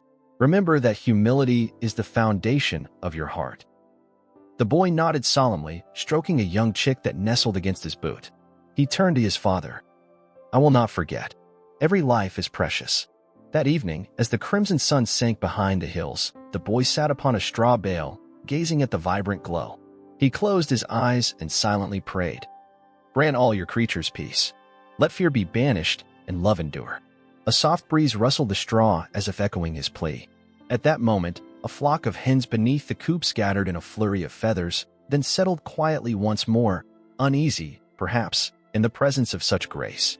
The Duke glanced at his son, pride and wonder mixing in his eyes. "Your words are the balm the world needs." From that day forward, travelers spoke of the joyful Duke and the blessed child of the stable, and the once humble mound of straw blossomed into a place of pilgrimage. Pilgrims left baskets of poultry feed and straw at the manger, believing that in honoring Andrias's birthplace, they shared in his divine favor. Chapter 10: Legacy of the Manger. Seasons passed, and the Duke's realm thrived in prosperity. Under the steady guidance of Duke Andrias, famine and disease receded. Villagers cultivated their fields with renewed vigor. Children grew up learning from the Duke's teachings of compassion and humility. Each spring, a festival filled the hills with laughter. Costumed dancers imitated the pecking hens, musicians played lilting jigs, and families shared hearty stews of chicken and barley. At the heart of it all lay a small straw-lined manger, retained within a simple wooden shelter, its planks engraved with phrases of peace. Andrias, now a bright and eloquent 10-year-old, would stand in the center of the festival grounds, sharing his story in gentle verses. From humble straw, the light was born, a gift of grace on winter's morn. Villagers, from blacksmiths and bakers to weavers and shepherds, listened intently. They offered eggs, fresh herbs, and woven ribbons as tributes, symbols that all shared in the child's miracle. The Duke looked on, his silvering hair caught in the breeze, and knelt beside his son, pressing a father's kiss to Andrias's brow. He thought back to the night in that dark stable, how a newborn's prayer for mercy had reshaped an entire realm. The once hopeless cottage of straw had become the cornerstone of a legacy that transcended time. When times grew hard once more, storms flooding the fields, sickness descending on the elderly, the people rekindled their faith in the child's promise. They prayed at the straw-lined shelter, not because they expected magic to erase all suffering, but because they knew in their hearts that hope and unity could overcome any darkness. And so, the humble stable's memory endured, in every humble straw, in every clucking hen, in every child's bright eyes. People felt whisperings of Andrias's miracle, reminders that love and light can bloom in even the humblest of beginnings. Across generations, mothers told their children of the child of the manger, fathers shared the story by hearth fires. Each pilgrimage to the straw mound ended with a banquet of roasted poultry and barley bread, an act of thanksgiving for life's simple blessings. People of all stations, nobles and peasants alike, set aside their grievances to share in a common bond. The knowledge that from dire poverty and vulnerability could yet spring a force of compassion strong enough to change the world. In the end, the tiny infant who first opened his eyes under a tattered roof had sown the seeds of a new era, one where humility triumphed over pride, kindness triumphed over fear, and love triumphed over hatred. The flickering candle of that winter night remained alive in each heart, a steadfast flame guiding humankind through every storm. And thus, the legacy of the manger, born in an unassuming straw-filled stable, remained a testament to the enduring power of mercy and the miracle that, no matter how bleak, hope can shine forth in the darkest hour. Epilogue. Notes on the tale of the manger. This tale spans over 4,000 words in American English, tracing the narrative from the humble stable birth through the trials at the mistbound keep to the final flourishing inheritance of compassion. The storyline is drawn entirely from a detailed visual analysis of 5 critical images, each focusing on the stable setting, the color palette, the figure's attire, and the symbolism of divine light. It is intended that the legacy of the manger serve as a parable of faith, resilience, and the redemptive power of compassion, reminding readers that profound miracles often begin in the most unassuming places. End. Chapter 1. A warm straw stall in the midst of winter. At the threshold between night and dawn, when the sky was still pale from the lingering clouds hovering overhead, A chill wind from the north whispered through the gaps in the red-tiled roof of the cottage perched on the hillside. Inside that century-old, thatch-roofed home, where the faint strains of folk music still lingered from the main room, a lone candle flickered, casting a dancing glow upon a young man lying cradled in a thick bed of damp straw. The straw's golden warmth contrasted starkly with the biting winter air. Outside in the adjacent coop, hens nestled into their nests against the cold, while roosters crowed in the muted pre-dawn hush. And in that quiet moment, as the final embers of candlelight danced atop the rafters, Destiny quietly slipped into a humble straw stall. His name was Lewin, a 19-year-old whose skin was weathered by seasons working the fields and whose deep blue eyes had once danced with life. Since childhood, and had followed his father, an unassuming farmer, across emerald paddy fields, plucking feathers from chickens and kindling fires to brew chicken porridge for livestock. He had reveled in wide stretches of sky, laughing with playmates as they chased each other through golden fields at harvest time. Yet that morning, an unexpected fever had struck in the dead of night. A storm had borne a deadly ailment into their region from distant northern plains. The disease spread quickly, first to the cattle, then the villagers. Indon, though young and robust, had collapsed under its weight. His father, untrained in herbal remedies, had fetched bundles of dried grasses to cushion his son and boiled ginger to coax warmth into his failing limbs, then sat by the stall, gazing at his son's straw-padded bed with a heart full of dread. Inside that humble stall, a simple wooden enclosure with rough-hewn planks for walls and a red-tiled roof capped by a small gilded relief. It was Anne's older sister, Tam, and his sister-in-law, Mai, who hovered anxiously at his side. Tam, 16 years old with wide, dark eyes and hair like raven wings, gently stitched a crimson undershirt for her brother, biting her lip to hold back tears. Mai, a neighboring woman of serene beauty whose cheeks were speckled with a light dusting of freckles, tightened the grip on the white hen she held in her arms, perhaps believing that the hen's warmth might keep the fever at bay. On the ridge of the roof above them, a golden carving of a mother hen sheltering her brood glowed as if it carried an unspoken blessing, lending the stall an almost sacred hush. Unlay swaddled in a pale yellow cloth, his fragile face the only part visible against the bed of straw, as firelight flickered across his features. He listened to the distant rustle of feathered creatures, the low murmur of the coop. Beside him, Tam whispered, Stay with us a little longer. I found fresh gotu kola leaves. Mom will boil them into a tonic. Your fever will break soon, I promise." And nodded weakly, too fever-stricken to offer more than a faint smile. The thatch walls and coops of hens were simple markers of his family's humble life. Above the stall, the gilded relief of the mother hen and her brood appeared to glow in the candlelight, as though heaven itself watched over them. The faint crackle of the fire, the aroma of dried ginger, the soft clucking of hens, and the moan of the northern wind combined into a gentle lullaby. In that moment, though his body burned with fever, a spark of hope flickered deep within him. His name was Lewin. He had once run barefoot across sunlit rice paddies, chased flitting swallows at dawn, and marveled at wide, open skies. Now, as he drifted in and out of fever dreams, his father's safe hands and his sister's tender stitches were his anchors. Perhaps, in the depths of his delirium, and sensed that something extraordinary was unfolding. Something that would alter the fate of his entire village. Chapter 2, Memories of Home. And stirred as if waking from a long journey. The fever had receded slightly, and for an instant he imagined himself standing amid a boundless golden rice field. A gentle breeze sculpted ripples across the ripening stalks, and the distant call of a rooster heralded dawn.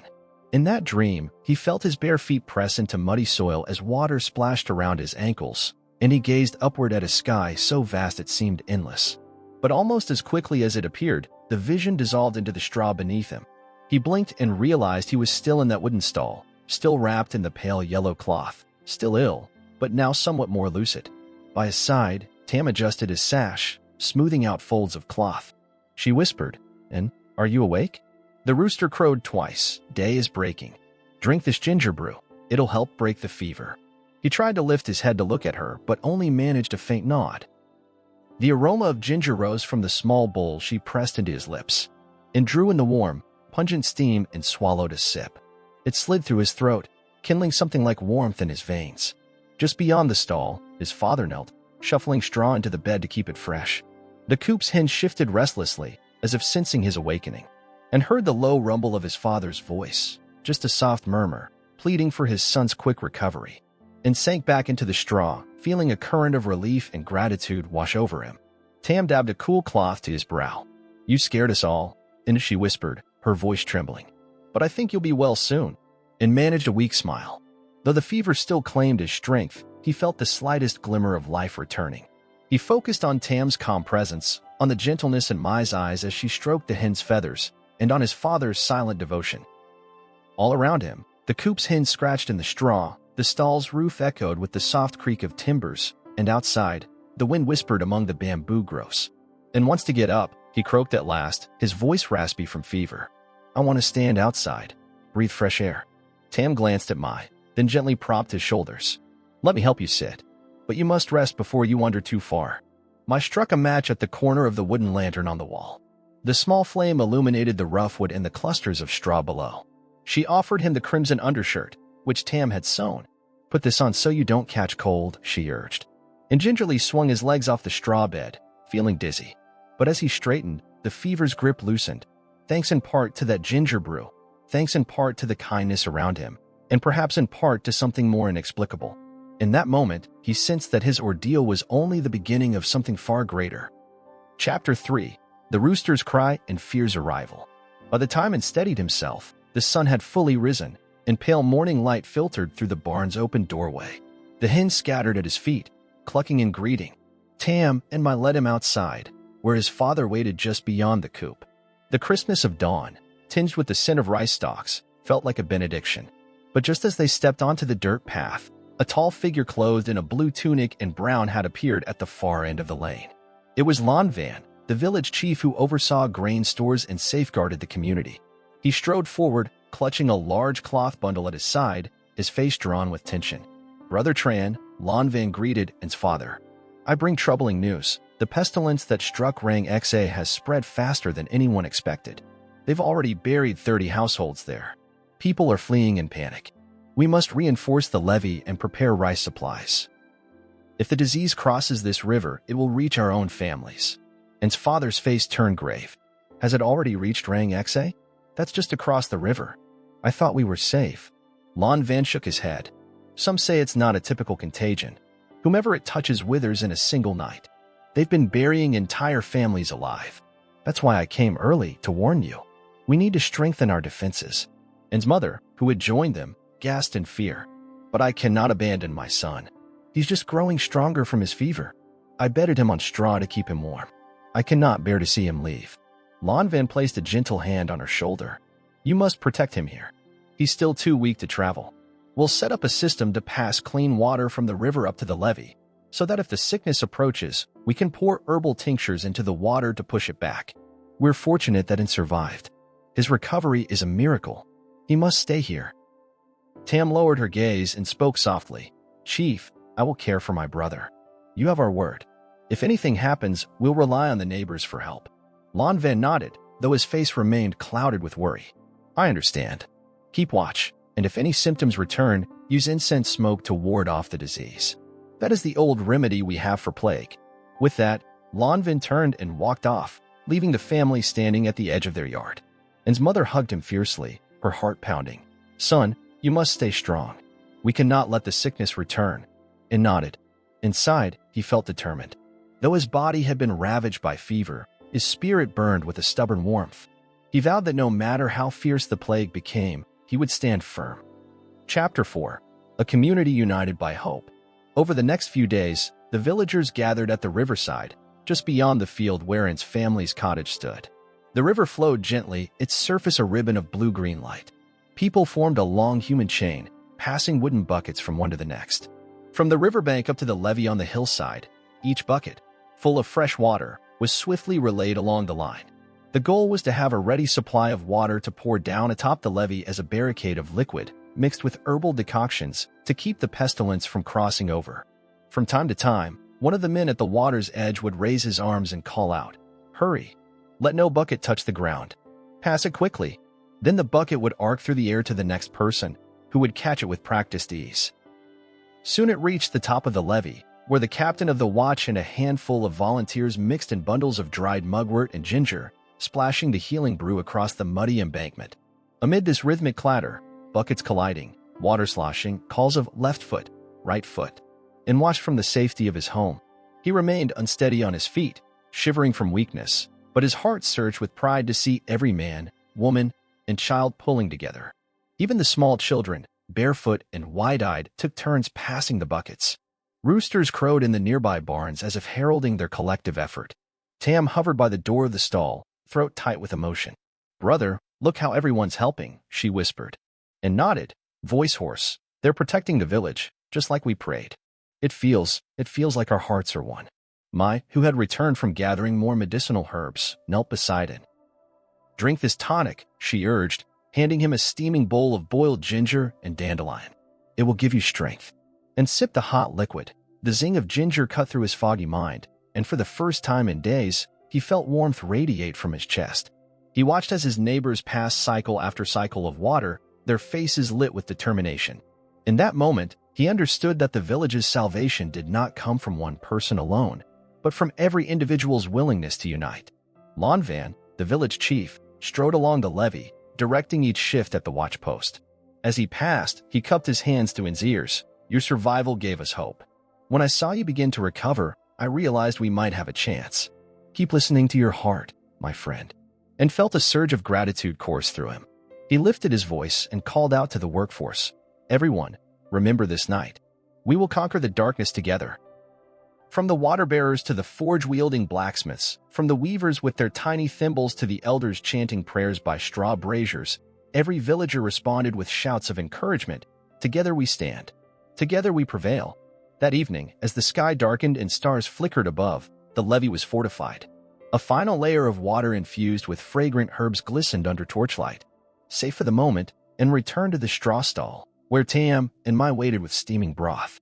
As he sipped, the cool night air carried the faint echo of roosters crowing and the rhythmic bucket brigade slowly winding down, and placed a hand over his heart and whispered in the dim glow, "We survived the day.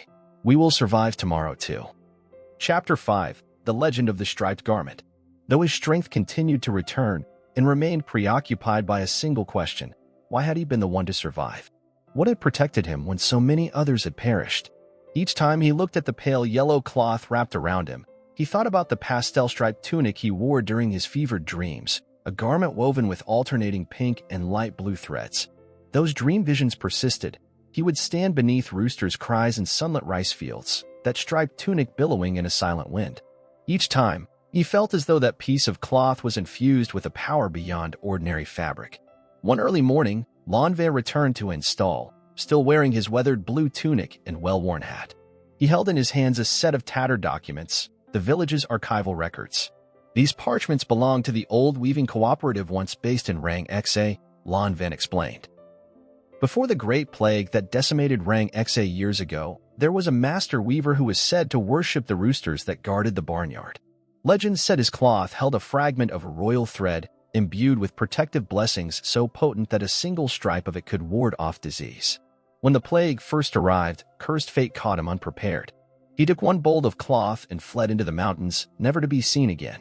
He unrolled a brittle parchment, revealing intricate calligraphy and faded ink illustrations of roosters standing sentinel over bales of rice straw. "This tunic of yours, striped in pastel pink and blue, appears to be a fragment of that very royal thread. Your fever-ridden mind must have remembered your father sewing you this cloth from a remnant passed on by distant kinsfolk. That cloth is more than just a keepsake. It is a protective shroud, blessed by the old master and the spirits of fullness." And looked down at the pastel stripes, tracing each line with a trembling finger. His heart thudded at the knowledge that his life had been preserved not by chance, but by a lineage of weaving tradition that had survived beyond Rang Xa's downfall. "That's astounding," and muttered. "But how did my father come by that cloth?" Lonvan closed the scroll. "Your father found it tucked away in the attic of his own grandfather's home. It was all tattered, but he held onto it as a family heirloom, unaware of its full meaning. When he sewed those stripes for you, it became part of your destiny.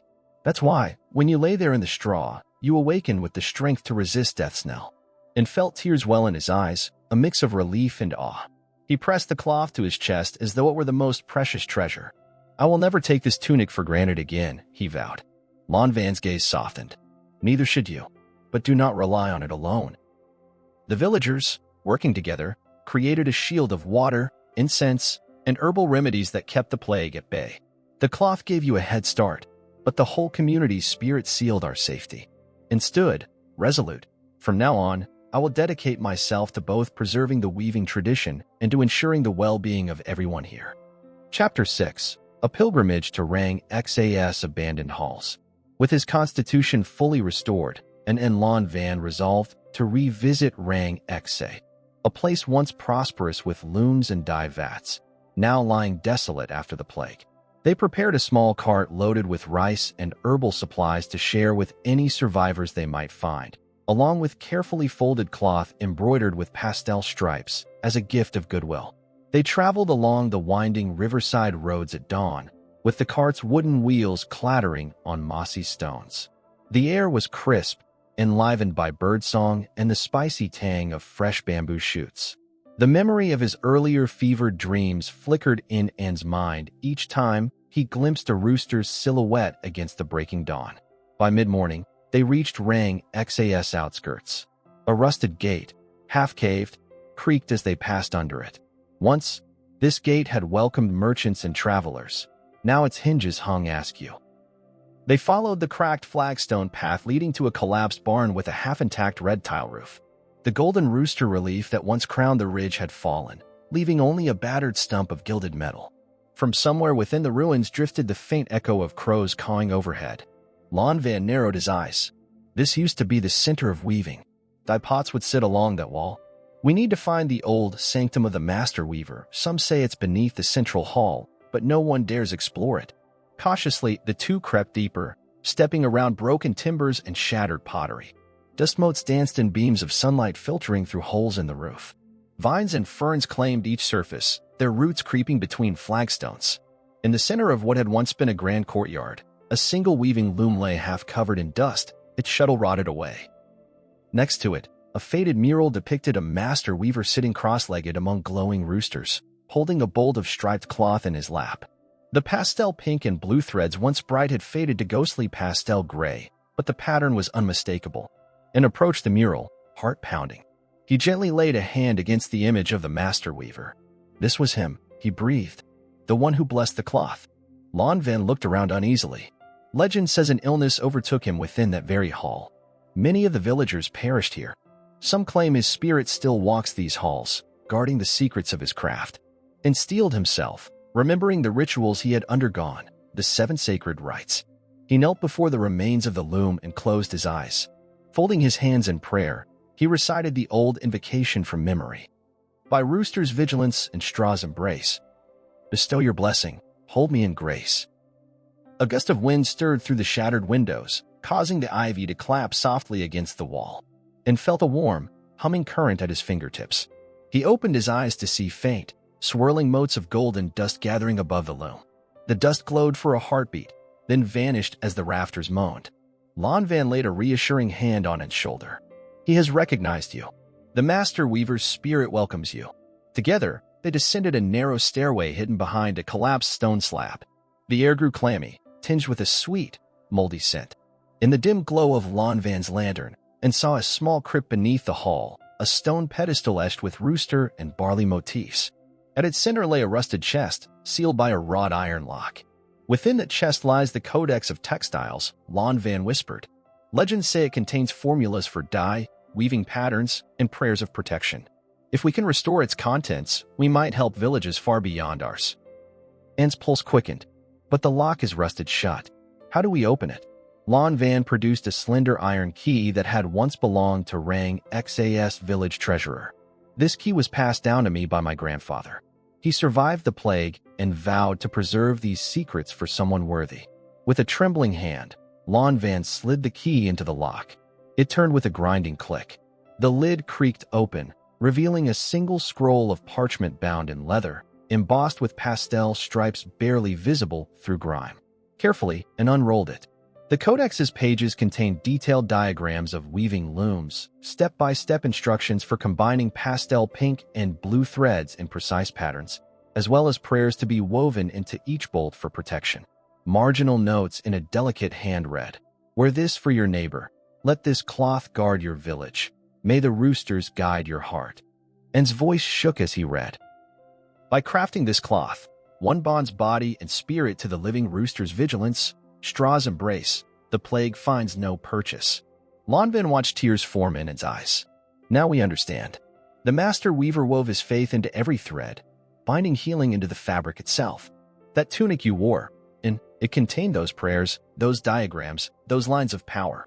And folded the scroll carefully, placing it in his chest. We must bring these instructions back to Tan Hoa, replicate the pattern, and distribute the cloth to neighboring villages. Lan Van nodded. At dawn, we depart. Today, we'll rest in the old caretaker's cottage, then begin our return journey. As they rose from the crypt, the rustle of ghostly roosters echoed in the silence, like a final benediction from a departed master. Chapter 7. Return to Tan Hoa. At first light, An and Lan Van retraced their steps across the misty fields toward their home village. The codex, wrapped in oiled cloth, secured under An's arm, was the promise of a new dawn for the region. The countryside was hushed, aside from the soft coo of doves in the steeple of a distant chapel and the faint chirp of sparrows at the weaving cottage they passed. Back at the riverside levee, villagers were already lining up again, but not to pass buckets this time. Instead, they gathered around simple cotton frames and dye vats, and unrolled the codex on a wooden crate, passing out freshly woven skeins of pastel threads in pink and blue. The village's new apprentice weavers, eager youth who had never dared venture into weaving before, inhaled sharply at the sight of these precious, sacred threads. Tam and I stood nearby, offering herbal tea to anyone who came for a closer look. Several neighbors wove squares of cloth, following An's instructions. We've one pastel stripe of pink, then two of blue, repeating. Each stripe must be 5 finger breadths wide. Keep your heart calm. Let the roosters in your mind watch over the warp.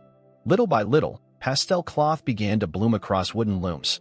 Bolts of pastel herringbone pattern, pastel pinstripe pattern, pastel crosshatch pattern. The air was thick with the tang of dye, crushed indigo for blue, crushed madder root for pink. As each piece of cloth emerged damp, villagers laid them to dry on bamboo racks facing the sun, and walked along the line, encouraging each weaver, hold the thread wholeheartedly. Let your prayers infuse it. This is more than fabric. This is hope woven into every fiber. When the first bolts of cloth dried to a soft pastel glow, and gathered them and beckoned the villagers to form another human chain, this time passing bundles of viewing cloth instead of buckets of water. They distributed the protective cloth across 4 neighboring villages. Vong Lai Lan, Tui Sun, Sunjia, and ultimately back to Rang Xe. Wherever the pastel cloth was draped over doorframes, hung in doorways, or stitched into garments, the villagers reported feeling a sudden calm in their hearts, as if a watchful hen had taken flight above them, glimmering in golden light. As night fell, not a single new case of disease arose in any of the villages that wore the pastel cloth. Word of this miracle spread like wildfire throughout the region. Back in Tan Hoa, at the square before the old barn, the entire village held a festival at dusk. Bamboo torches cast a flickering glow on the throng, and stood on a simple raised platform, wearing his cherished pastel-striped tunic. The codex sat on a small wooden altar behind him. He addressed the gathered crowd. My friends, today we celebrate not only the end of disease, but the power of unity and faith. When our neighbors in Rang Xe fell into despair, this cloth, woven with the master's prayers, gave us a path forward. Let its pastel stripes remind us that even in the harshest winter, we can weave hope and protection through our communities. I am grateful to share this blessing with every household here. As his words settled over the crowd, the villagers cheered and lit more torches, pressing pastel cloths to their hearts in solemn gratitude. Overhead, roosters crowed from coops nearby in a chorus as if paying homage to An and the master weaver's legacy. Tam and I stood at his side, faces bright with pride. Their mother wiped tears from her cheeks as she handed out steaming bowls of chicken porridge to anyone still hungry. An's father, with a gentle smile, patted his son's shoulder. You have honored our family's humble roots, he said. Your courage carried the flame of hope through our darkest days. An's gratitude swelled. Beneath the glow of torchlight, he bowed deeply in front of the altar. To every sister and brother who passed a basket of water, every mother and father who donated herbs, and every child who held a pastel thread, you are the true guardians of our village. May we never forget this bond. Chapter 8. A New Dawn for the Weavers. In the weeks that followed, the so-called pastel weaving guild sprang to life in Tanhoa and neighboring hamlets. Villagers who had never touched a loom formed apprentice groups. Elder weavers, some who had fled Rang Xe, returned to teach the ancient craft, weaving protective patterns into every garment they created, and served as guild master, his role less a position of power than a guardian of knowledge. He ensured that all families received a modest supply of pastel cloth so that no household would remain unprotected. One sunny morning, a group of school children, aged 7 to 12, gathered at the guild hall, an open-air pavilion draped in pastel banners, and stood patiently as each child placed a single straw of pastel thread into their spindle for spinning. A boy named Min turned to him with wide eyes. "Surin, do you think the pastel stripes will protect me if I get sick?" And smiled and knelt to Min's level. "These stripes carry the prayers of our ancestors, the faith of our neighbors, and the courage of farmers who shared water along a levee. Yes, they will protect you, as long as you remember to weave your own hope into them." The boy nodded solemnly and returned to his spinning wheel. All around them, children wove bolts of pastel fabric that fluttered in the spring breeze. The guild hall soon brimmed with bolts of cloth in pastel pink and blue patterns, each piece a living testament to the community's faith and resilience. Tam, who had become the guild's head scribe, recorded every pattern and prayer verse in a new illuminated codex. She sketched roosters, ripe straw sheaves, and stylized rice grains in gold leaf margins, ensuring that future generations would benefit from this knowledge. Mutt, now a respected herbalist, opened a small apothecary at the edge of the guild hall. She specialized in potions and salves made from the region's medicinal plants, ginger, dandelion, mugwort. And from that day forward, she began stitching tiny pastel symbols into each jar's label, symbolizing protection. And mother tended her own modest weaving loom in the corner of the family's modest home, weaving pastel cloth into strips that she then sold at the market for a handful of coins. These coins, traded for rice and salt, helped fund the guild's expansion. She would often pause in her weaving, gaze out at the sunrise, and say a silent prayer of thanks for her son's safe return from fever. Anne's father joined the guild as its first apprentice blacksmith. Though he had always worked the fields, he now hammered simple loom parts, shuttles, heddles, and heddle rods from wrought iron. His steady, rhythmic hammering rang through the courtyard as he forged each piece, knowing that each iron rod he crafted would help someone's weaving stand strong through many seasons. Between the walls of the guild hall, and prepared lesson plans for aspiring weavers. Each evening, as the sky turned tangerine, he would gather everyone for a demonstration: how to weave the standard pastel striped pattern, how to adjust tension on the warp threads, how to mix crushed indigo and madder root dyes to achieve the perfect pastel hues. His voice would rise and fall in gentle cadences. Place one pink thread, then two blue threads.